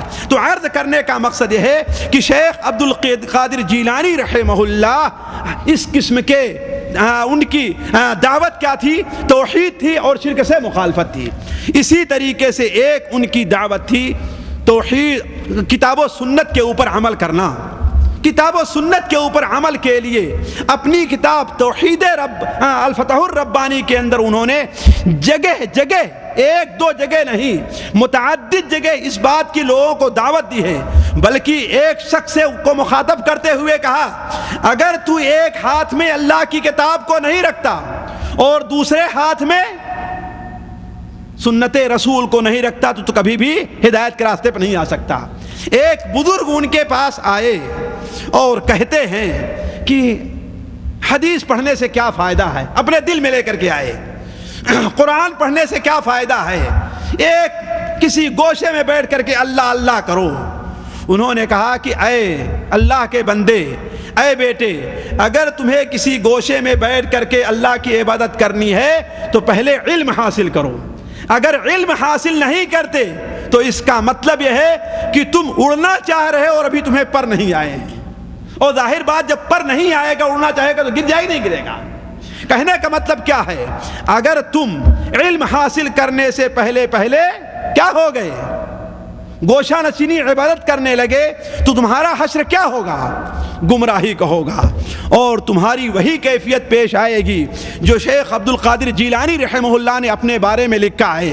چنانچہ امام ذہبی رحمہ اللہ السیر کے اندر، امام ابن رجب رحمہ اللہ ذیل طبقات حنابلہ میں نقل کرتے ہیں کہ شیخ عبد القادر جیلانی بیان فرماتے ہیں کہ ایک بار میں جنگل میں گیا، مجھے سخت پیاس لگی، مجھے سخت بھوک لگی، میں کیا دیکھتا ہوں کہ ایک بدلی چھا جاتی ہے، میرے اوپر ایک بدلی چھا گئی، اور اس بدلی سے شہد جیسا میٹھی کوئی چیز گری، ہم نے اسے اپنے منہ میں ڈال دیا تو میری پیاس ضائع ہو گئی۔ اتنے میں میرے سامنے ایک نور پھیل گیا، میرے سامنے ایک نور پھیل گیا، اس نور سے ایک آواز آتی ہے، میں اس شخص کو دیکھ نہیں رہا ہوں کون سی شخص، انسان ہے کہ جن ہے یا کیا چیز ہے. اور آواز کہتی ہے اے عبد القادر جیلانی، اے عبد القادر، ہم نے تمہاری عبادت کو قبول کر لیا، اب تیرے لیے حرام کو حلال کر دیا ہے اور تیرے اوپر سے تمام تکالیف کو ساقط کر دی ہے. شیخ عبد القادر جیلانی کہتے ہم نے کہا اعوذ باللہ، اعوذ باللہ، یہ کیا کہہ رہا ہے تو؟ کہا میرا یہ کہنا تھا کہ وہ ساری کی ساری روشنی بالکل دور ہو گئی، چھٹ گئی. لوگوں نے کہا کہ ایسا کیوں آپ نے کہا؟ کہا اس لیے کہ وہ شیطان تھا. وہ کیا تھا؟ شیطان تھا. اور اس نے کیا کہا؟ اے عبد القادر، تم اپنے علم اور فقہ کی بنیاد پر ہم سے بچ گئے ہو. ہم نے یہ چال چل کر کے آج تم سے پہلے 70 صوفیوں کو گمراہ کر دیا ہے. کتنا؟ 70 صوفیوں کو گمراہ کر دیا ہے، اس لیے کہ ان کے پاس علم نہیں تھا. ان کے شاگردوں نے کہا کہ وہ کیسے؟ کہا اس لیے کہ کوئی آدمی کتنا بڑا عبادت گزار بن جائے، کتنا بڑا عالم بن جائے، لیکن اس کے لیے اللہ تعالیٰ کسی حرام کو حلال نہیں کر سکتا. جس طریقے سے بہت سے لوگ ہیں مسجد میں نماز نہیں پڑھیں گے، وہ کہاں کریں؟ کہاں نماز پڑھتے ہیں؟ وہ خانہ کعبہ میں، اللہ مسجد میں کمرے میں بیٹھے رہیں گے. اللہ کے رسول صلی اللہ علیہ وسلم کو تو یہ کرامت اور یہ معجزہ حاصل نہیں ہوا کہ آپ مدینہ منورہ میں ہیں اور خانہ کعبہ میں جا کر کے نماز پڑھیں، جبکہ مسجد نبوی میں زیادہ نماز پڑھنے کے ثواب ہے خانہ کعبہ میں. جی خانہ کعبہ میں یہاں آپ 1 رکعت پڑھیے، خانہ کعبہ میں کتنا؟ 1 لاکھ کا. یہاں 1 نماز پڑھیے مسجد نبوی میں 1000 کا. ہے فرق نا؟ لیکن اللہ کے رسول کو تو یہ مقام حاصل نہیں ہوا. اور ہمارے یہاں بعض لوگ جو بناوٹی بزرگ ہیں انہیں کیا کرامت حاصل ہے کہ وہ رہتے ہیں پاکستان ہندوستان میں اور نماز کہاں پڑھتے ہیں؟ خانہ کعبہ میں. یہ نماز کو چھوڑنے، عبادت سے جی چرانے کا ایک بہانہ انہوں نے، اور لوگوں کو بیوقوف پایا اپنی لمبی لمبی باتوں سے، جھوٹی کرامتیں بیان کر کے ایسی چیزیں انہوں نے لوگوں کے سامنے پیش کر دی. تو عرض کرنے کا مقصد کہ شیخ عبد القادر جیلانی رحمہ اللہ نے کیا کہا؟ پہلے علم حاصل کرو، پھر اس کے بعد عبادت میں جاؤ، ورنہ گمراہی کا سامنا تمہیں کرنا پڑے گا. ہمارے خیال سے مجھے ایک بات اور رکھنی تھی کہ شیخ عبد القادر جیلانی کا عقیدہ کیا تھا. وقت زیادہ ہے لیکن بڑے اختصار کے ساتھ. شیخ عبد القادر جیلانی کا عقیدہ وہی تھا جو امام احمد حنبل رحمہ اللہ کا عقیدہ تھا. مثال کے طور پر چند باتیں میں آپ کے سامنے رکھتا ہوں. یہ بتائیے ہمارے ہاں لوگ کیا کہتے ہیں کہ اللہ کہاں ہے؟ جی کوئی بتائیں اللہ کہاں ہے بھائی؟ اللہ ہر جگہ ہے. ہمارے یہاں یہی ہے نا. شیخ عبد القادر جیلانی رحمہ اللہ کا عقیدہ الغنیہ، غنیۃ الطالبین ہے نا، وہ اٹھا کر کے دیکھ لیجئے. اسی طریقے سے فتح الربانی وغیرہ کے اندر ہے کہ اللہ تبارک و تعالی عرش کے اوپر موجود ہے، البتہ اس کا علم کیا ہے؟ ہر جگہ پر ہے. تو اللہ تعالی ہر جگہ پر. ہمارے ہاں لوگ کیا کہتے ہیں؟ کسی بھی عالم سے جو لوگ شیخ عبد القادر جیلانی کو مانتے ہیں ان سے جا کر کے پوچھ لیجئے، جو غلط مانتے ہیں صحیح تو ہم مانتے ہیں. اس لیے کہ اللہ نے جو ان کو مقام دیا ہے، اس مسجد میں اللہ کے مبارک گھر میں بیٹھ کر کے ہم اقرار کرتے ہیں کہ شیخ عبد القادر جیلانی کو جو مقام اللہ تعالیٰ نے دیا ہے اور ان کا جو حقوق ہمیں دیا ہے، ہمارے اوپر رکھا ہے، اس حقوق کو ہم مانتے ہیں اور ادا کرتے ہیں. ان کے لیے دعا کرتے ہیں، ان کی امامت کا، ان کی بزرگی کا اعتراف کرتے ہیں، اور اللہ تعالیٰ سے امید رکھتے ہیں کہ اللہ تعالیٰ قیامت کے دن انہیں اعلیٰ مقام عطا فرمائے. لیکن ان کے اندر الہی خصوصیت، اللہ کے جو خصوصیات ہیں ان میں سے کوئی خصوصیت ان کے اندر ماننے کے لیے تیار نہیں ہے. تو وہ کیا کہتے ہیں کہ اللہ تعالیٰ عرش کے اوپر مستوی ہے اور تمام ملک کو اپنے قبضہ میں کیے ہوئے ہے، اس کا علم تمام اشیاء کو گھیرے ہوئے ہے. وہ کہتے ہیں کہ اس معنی میں قرآن مجید کے اندر 7 آیتیں ہیں.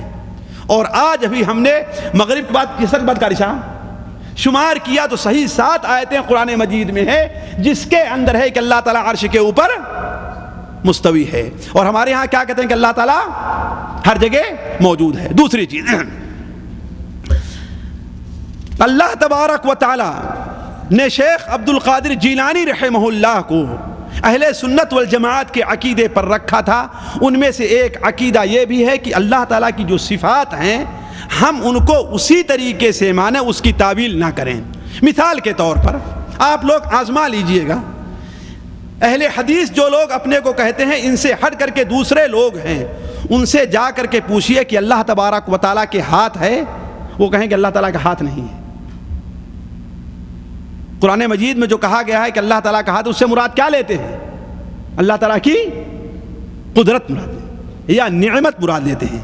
قدرت مراد لیتے ہیں یا نعمت؟ ان سے پوچھئے اللہ تبارک و تعالیٰ کا چہرہ ہے، وہ کہیں کہ چہرہ نہیں اللہ تعالیٰ کا ہے۔ بات صحیح کہ نہیں صحیح ہے؟ آپ لوگ بھی مدرسے میں کتابیں پڑھتے آئے ہیں نا، اس کی تعویل کریں گے۔ اللہ تعالیٰ کی چہرے سے مراد کیا ہے؟ اللہ تعالیٰ کی یعنی اس طرف اللہ تعالیٰ کی رحمت کا خاص توجہ کا متوجہ ہونا ہے، اللہ تعالیٰ کی کا چہرہ نہیں ہے۔ لیکن شیخ عبد القادر جیلانی رحمہ اللہ کہتے ہیں کہ اللہ تبارک و تعالیٰ کی جیسی صفت قرآن اور حدیث کے اندر ہے ہم اس کے اوپر ویسے بھی ایمان لے آتے ہیں، اس کی کوئی تعویل نہیں کرتے۔ مثال کے طور پر ہم کہتے ہیں کہ اللہ تعالیٰ کے ہاتھ ہے، لیکن ہم یہ نہیں کہتے کہ ہاتھ سے مراد قدرت ہے، نہ ہم یہ کہتے ہیں کہ اللہ تعالیٰ کا ہاتھ ہمارے ہاتھ کے طریقے سے ہے، بلکہ لیس کمثلہ شیء ہے کہ نہیں؟ اب آخری بات چند منٹ میں کہہ کر کے ہم اپنی بات کو ختم کرتے ہیں۔ وہ آخری بات یہ ہے کہ گراہویں کا معاملہ کیا ہے؟ گراہویں شریف ہے کہ نہیں ہے؟ اس کا معاملہ کیا ہے؟ ساتھیو دیکھیے، گراہویں کی ابتدا کب سے ہے اسے کم سے کم میں نہیں بتا سکتا۔ کیوں؟ اس لیے کہ شیخ عبد القادر جیلانی کی کسی کتاب میں گراہویں کا ذکر نہیں ہے، اور نہ آپ کے شاگردوں میں سے کسی معتبر شاگرد نے اس کے اندر نقل کیا ہے کہ نہیں؟ اور ایسا لگتا ہے کہ یہ چیز ہمارے یہاں ہندوستان، پاکستان، بنگلہ دیش کے اندر سب سے پہلے شروع ہوئی ہے۔ اس لیے ظاہر بات ہے یہ چیز ہمارے نبی کی سنت نہیں ہوگی، بلکہ کیا ہوگی؟ بدعات کے اندر داخل ہوگی۔ کیوں؟ شیخ عبد القادر جیلانی رحمہ اللہ کہتے ہیں علیک بموافقت الشرع فی جمیع احوالک، تمام حالات میں، ہر حال میں تم شریعت کی موافقت کو لازم پکڑو، جو چیز شریعت کے اندر ہے اسی کے اوپر چلو۔ کیا شریعت کے اندر ہے کہ کسی کے وفات کے دن کو اکٹھا ہویا جائے؟ میں ایک مولوی صاحب کی تقریر سن رہا تھا، ان کی تقریر کتابوں میں پڑھ رہا تھا، وہ کہتے ہیں کہ کچھ لوگ ہیں جو گراہویں کو بدعات کہتے ہیں، حالانکہ گراہویں بدعات نہیں، اللہ کے رسول سے ثابت ہے۔ بھائی ان کی دلیل بھی ہے۔ دلیل کیا ہے؟ کسی حدیث کی کتاب کا حوالہ نہیں دیا، کہا تفسیر ابن کبیر میں ہے، تفسیر کبیر کے اندر ہے۔ کس کی ہے تفسیر کبیر؟ امام رازی کی ہے؟ نہیں بھائی، امام رازی کی ہے، تفسیر کبیر کے اندر ہے۔ اور در المنصور کے اندر ہے، کس کی کتاب ہے؟ ابن سیوطی کی ہے۔ اس کتاب کے اندر ہے کہ اللہ کے رسول صلی اللہ علیہ وسلم ہر سال کے شروع میں احد کے اندر جو شہداء دفن ہیں احد پہاڑ کے پاس، وہاں جایا کرتے تھے۔ تو اس سے گراہویں کو ثبوت ہو گیا۔ شہدائے احد کس مہینے میں شہید ہوئے ہیں؟ جی شوال کے مہینے میں۔ اور آپ ہر سال کے شروع میں کب جایا کرتے تھے؟ محرم میں جایا کرتے تھے، ہے کہ نہیں؟ ہر سال کے شروع میں جانے کا معنی کیا؟ اگر آپ ایصال ثواب کے لیے جاتے یا گراہویں منانے کے لیے جاتے، فاتحہ کرنے کے لیے جاتے، تو شوال میں جانا چاہیے کہ نہیں جانا چاہیے؟ خود وہ جس حدیث کا حوالہ دے رہے ہیں، اولاً تو وہ حدیث صحیح نہیں، کسی حدیث کتاب میں نہیں ہے۔ ثانیاً اس کے اندر کیا ہے؟ ہر سال کے شروع میں جاتے۔ اب اگر ہم جو ہے ہر سال کو یہاں سے چھٹی جائیں اور اپنے والد کی قبر پر جا کر کے دعا کرنے جائیں تو کیا مطلب ہم گراہویں منا رہے ہیں؟ سوچنے کی بات ہے۔ تو اللہ کے بندے کوئی ایسی دلیل لے آئیے صریح طور پر قرآن اور حدیث سے کہ اللہ تبارک و تعالیٰ نے قرآن مجید میں یا اللہ کے رسول صلی اللہ علیہ وسلم نے حدیث کے اندر کوئی بات بیان کی ہو۔ واللہ ساتھیوں بڑے وضاحت کے ساتھ ہمارے بھائی ناراض نہ ہوں، ہمارا اور آپ کا مسلک کیا ہے؟ قرآن اور حدیث ہے۔ قرآن اور حدیث سے کوئی دلیل لا کر کے پیش کیجئے، اسے ہم ماننے کے لیے تیار ہیں۔ اگر قرآن اور حدیث میں فاتحہ پڑھنے، فاتحہ کرنے کسی کے مرنے کے تیسرے یا چوتھے یا پانچویں یا 40 دن کے بعد پڑھ کر کے کچھ دم کرنے اور پھونکنے کی کوئی دلیل قرآن اور حدیث کے اندر موجود ہے تو واللہ ہم اسے ماننے کے لیے تیار ہیں۔ ساتھیوں، بہت سے ہمارے بھائی یہ کہہ دیتے ہیں کہ ہمارے مولوی صاحب تو اس کی دلیل دیتے ہیں۔ اس کی ایک مثال دیتا ہوں جو میرے ساتھ پیش آئی ہے، اور اسی الغات میں آج سے تقریباً 16-17 سال پہلے، 17-18 سال پہلے جب الغات کے اندر مستقل طور پر درس کا سلسلہ ہم نے شروع کیا تو شیخ صفی الرحمن رحمہ اللہ آئے اور انہوں نے عقیدے کی اہمیت پر بہترین درس دیا۔ پرانے الغات میں رہتا تھا، وہاں بیٹھے ہوئے تھے ہمارے بلدیہ میں کام کرنے والے کچھ بھائی جو تقریباً اب یہاں تو بہت کم رہ گئے ہیں، شیخ سے ملاقات کرنے گئے۔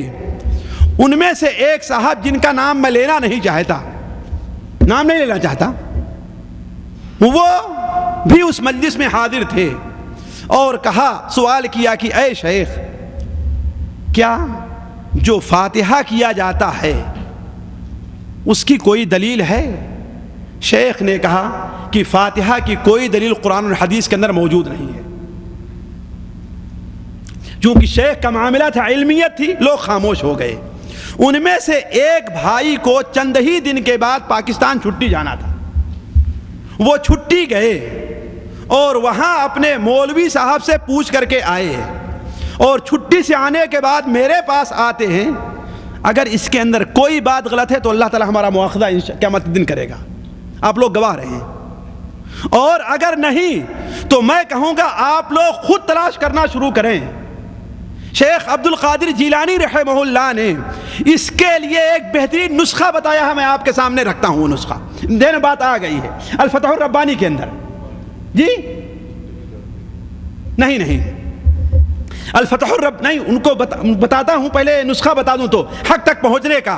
شیخ عبد القادر جیلانی رحمہ اللہ نے اپنے ایک شاگرد کو وصیت کی کہ اگر کسی بات کے بارے میں تمہیں شبہہ ہو کہ اس بارے میں حق کیا ہے تو فجر سے پہلے اٹھو، 2 رکعت نماز پڑھو، اور 2 رکعت نماز پڑھ کر کے اللہ تعالیٰ سے دعا کرو کہ اے اللہ تبارک و تعالیٰ، تیرے نزدیک اس بارے میں حق کیا ہے، مجھے اس بارے میں حق تک پہنچا دے، اللہ تعالیٰ تمہاری مدد کرے گا۔ آپ میں سے بھی جو حق چاہتا ہے وہ پڑھے قرآن کو، حدیث کو، اللہ تعالیٰ سے دعا کرے، اور ہر نماز میں اہدنا الصراط المستقیم پڑھتا ہے، اس کے معنی پر غور کرے، سوچے، تدبر کرے، اور دل لگا کر کے پڑھے کہ اہدنا الصراط المستقیم، اہدنا الصراط المستقیم، اے اللہ تعالیٰ ہمیں سیدھے راستے کے اوپر لے چل۔ ورنہ ساتھیوں یہ کہہ کر کے پیچھا چھڑا لینا کہ ہمارے مولوی صاحب یا ہمارے بزرگ، ہمارے ماں باپ نہیں کرتے رہے ہیں، کیا وہ لوگ قرآن کو نہیں جانتے، اس سے اللہ تعالیٰ کے نزدیک کسی کو نجات نہیں ملے گی۔ تو میں عرض کر رہا تھا کہ وہ صاحب گئے اور وہاں سے پوچھ کر کے آئے تو آ کر کے مجھ سے کہنے لگے کہ مولوی صاحب، ہمارے مولوی صاحب نے بتایا ہے کہ فاتحہ کی دلیل ہے۔ ہم نے کہا وہ کہاں ہے؟ کہا وہ کہتے ہیں مشکات شریف کے اندر ایک حدیث ہے کہ اللہ کے رسول صلی اللہ علیہ وسلم نے بکرے کو ذبح کیا، اس پر پڑھ کر کے پھونکا اور لوگوں میں تقسیم کر دیا۔ ہم نے کہا دیکھیے یہ حدیث تو مشکات میں ہمیں نہیں معلوم ہے، اگر ہے تو کہیں سے لا کر کے دکھلائیے۔ البتہ مشکات میں جو حدیث ہے میں آپ کو بتلا رہا ہوں، مشکات میں جو حدیث ہے میں آپ کو بتلا رہا ہوں۔ مشکات میں جو قربانی کا بیان ہے اس میں ایک حدیث ہے کہ اللہ کے رسول صلی اللہ علیہ وسلم نے 2 جانور قربانی کے لیے منگائے، ایک کو آپ نے ذبح کیا اور کہا اے اللہ تبارک و تعالی یہ محمد، اللہم صلی علی محمد، یہ محمد کی طرف سے ہے اور آل محمد کی طرف سے، اللہم صلی علی محمد۔ اور دوسرے کو آپ نے ذبح کیا تو کہا اے اللہ تبارک و تعالی یہ میری امت کے ان لوگوں کی طرف سے ہے جن لوگوں نے قربانی نہیں کی ہے۔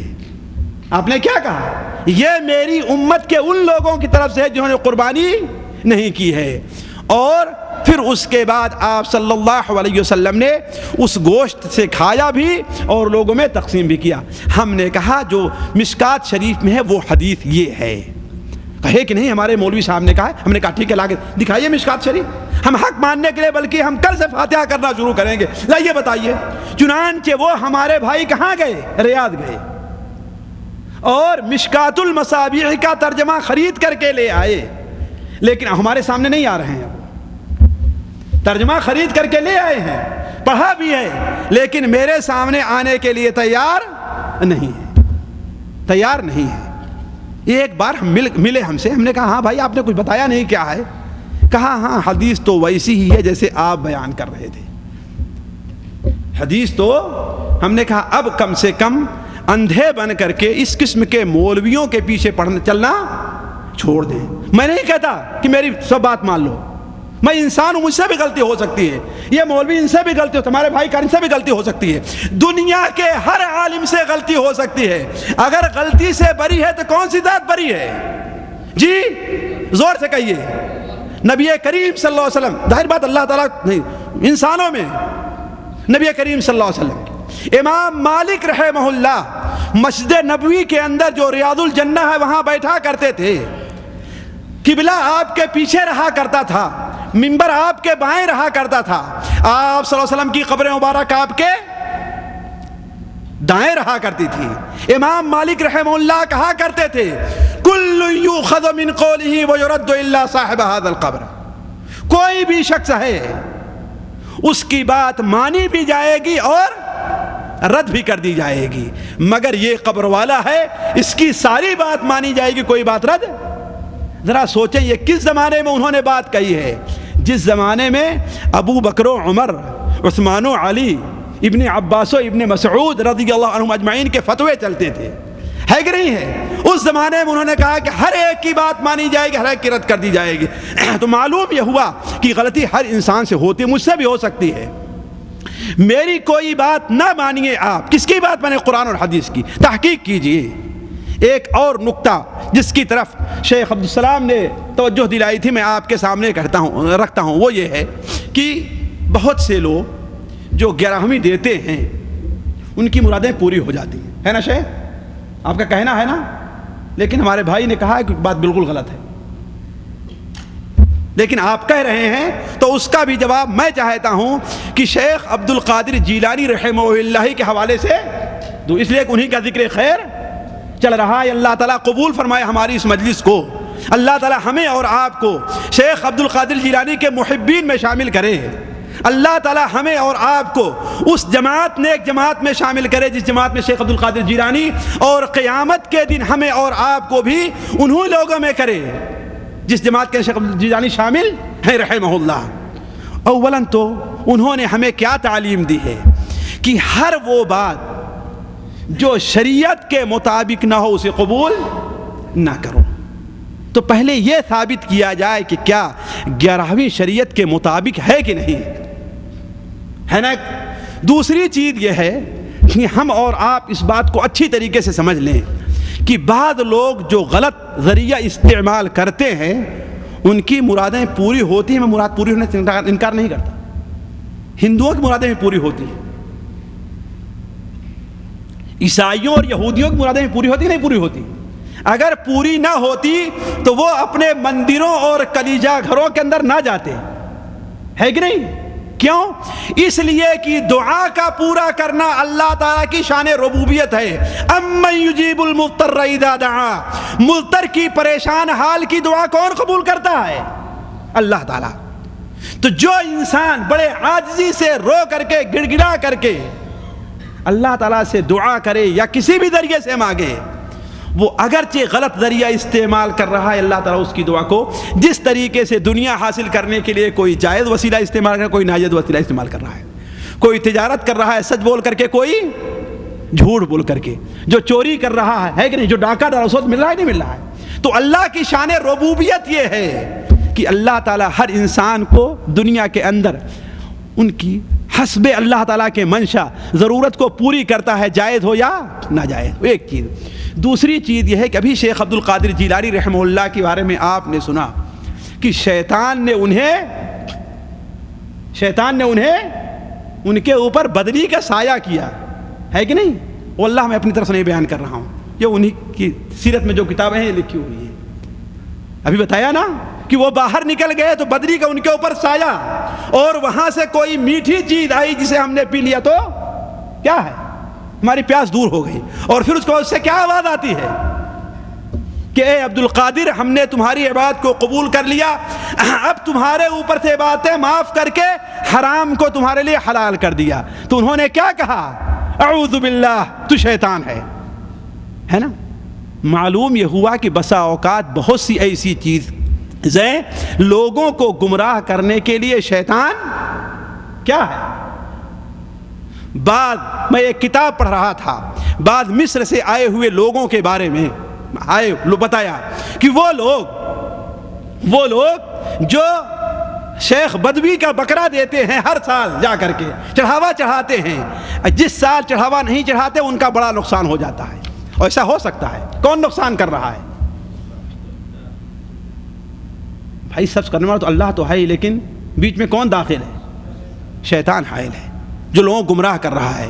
ساتھیوں، آپ لوگ ناراض نہ ہوں، اس موضوع سے متعلق ایک حدیث میں آپ کے سامنے رکھ کر کے اپنی بات ختم کرتا ہوں کہ کس طریقے سے شیطان غلط وسیلہ کوئی آدمی استعمال کرے، چاہے شفا کا، کوئی چیز حاصل کرنے کا، تو شیطان کس طریقے سے مدد کرتا ہے۔ سنن ابو داؤد کے اندر، کس کتاب میں؟ سنن ابو داؤد کی کتاب الطب کے اندر، کتاب الطب کے اندر ہمارے خیال سے حدیث رقم لکھی ہے کہ نہیں لکھی یہاں پر؟ ہاں لکھی ہے، 3883 میں حضرت عبداللہ ابن مسعود کی بیوی حضرت زینب بیان کرتی ہیں کہ ایک بار حضرت عبداللہ ابن مسعود نے مجھ سے حدیث بیان کی کہ ان الرقى والتمائم والتولة شرک، جھاڑ پھونک، تعویذ گنڈا، یہ سارا کیا ہے؟ شرک ہے۔ ہم نے کہا آپ ایک ایسی بات کہہ رہے ہیں، مجھے تو یاد ہے کہ میں ایک یہودی کے پاس جایا کرتی تھی، دیر بات اسلام سے پہلے، میری آنکھیں پھڑکتی تھی، درد کرتی تھی، جب وہ یہودی کچھ پڑھ کر کے دم کیا کرتا تھا تو میری آنکھ ٹھیک ہو جایا کرتی تھی۔ یہ کس کتاب کی حدیث ہے شیخ؟ سنن ابو داؤد کی، سنن ماجہ میں بھی ہے۔ جب وہ پڑھ کر کے دم کرتا تھا یہودی تو میری آنکھ صحیح ہو جایا کرتی تھی۔ کہا کہ اللہ کی بندی، یہ سارا کام کس کی طرف سے ہے؟ شیطان کی طرف سے ہے۔ شیطان اس میں انگلی کرتا تھا، ٹھوستا تھا، انگلیاں اپنی تھاتا تھا، درد کرتا تھا، درد پیدا ہوتی تھی۔ جب جا کر ناجائز طریقہ تو استعمال کرتی تھی تو تیری آنکھ درست ہو جایا کرتی تھی۔ تو عرض کرنے کا مقصد کہ بہت بسا اوقات شیطان لوگوں کو گمراہ کرنے کے لیے اس قسم کی چیزیں لوگوں کے لا کر کے حاضر کر دیتا ہے۔ امام ابن تیمیہ رحمہ اللہ نے اپنی کتاب فتاویٰ کے اندر نقل کیا ہے کہ بعض وہ لوگ جنہوں نے میرے ہاتھ پر توبہ کیا ہے وہ بیان کرتے تھے کہ میں جب چلتا تھا تو میرے سامنے روشنی چلا کرتی تھی، اور میری خواہش مٹھائی کی ہوئی تو میں دیکھتا تھا کہ مٹھائی میرے ہاتھ میں آ گئی، لیکن جب اس شخص کو ہم نے سمجھایا وہ کتاب و سنت کے راستے پر آ گیا تو نہ تو اس کے ہاتھ میں مٹھائی آتی تھی نہ اس کے سامنے روشنی۔ کیوں؟ اس لیے کہ شیطان یہ سارا کام کرتا تھا۔ تو ساتھیوں، عرض کرنے کا مقصد یہ ہے کہ ہر وہ چیز جو قرآن اور حدیث کے خلاف ہو، اس سے لوگوں کی مرادیں پوری ہوں، لوگوں کی مرادیں بر آئیں، وہ حقیقت شریعت نہیں بن سکتی، وہ کیا ہے؟ غلط ہی رہے گی۔ یہ اختصار کے ساتھ شیخ عبد القادر جیلانی رحمہ اللہ کی سیرت اور ان سے متعلق چند باتیں تھیں۔ باتیں تو ان سے متعلق اور بھی کرنے کی ہیں، لیکن ہمارے خیال سے جو لوگ غور کرنا چاہیں یہی ان کے لیے کافی ہے۔ اللہ تبارک تعالیٰ سے دعا ہے کہ اللہ تعالیٰ ہمیں اور آپ کو ان باتوں پر عمل کرنے کی توفیق عطا فرمائے۔ اللہ تعالیٰ ہمارا اور آپ کا یہاں پر اکٹھا ہونا قبول کرے۔ یہاں جمع ہونے کی برکت سے اللہ تعالیٰ ہمیں اور آپ کو حق بات سمجھنے، حق بات سیکھنے اور حق بات پر عمل کرنے کی توفیق عطا فرمائے۔ اللہم فاطر السماوات والارض عالم الغیب والشہادہ رب کل شیء وملیکہ انت تحکم بین عبادک فیما کانوا فیہ یختلفون اہدنی لما اختلف فیہ من الحق باذنک انک تہدی من تشاء الی صراط مستقیم۔ اے آسمان و زمین کے پیدا کرنے والے، اے ظاہر اور غیب کو جاننے والے، اے ہر چیز پر قدرت رکھنے والے، جس بارے میں لوگوں کا اختلاف ہو اس میں حق اور انصاف سے فیصلہ کرنے والی ذات تو ہے۔ اے اللہ تعالیٰ، جس بارے میں ہمیں اختلاف پیدا ہو، ہمارا اختلاف پیدا ہو، اس میں اپنے فضل سے، اپنی قدرت سے ہمیں حق اور صحیح راہ پر چلنے کی توفیق عطا فرما۔ سبحانک اللہم و بحمدک اشہد ان لا الہ الا انت استغفرک و اتوب الیک۔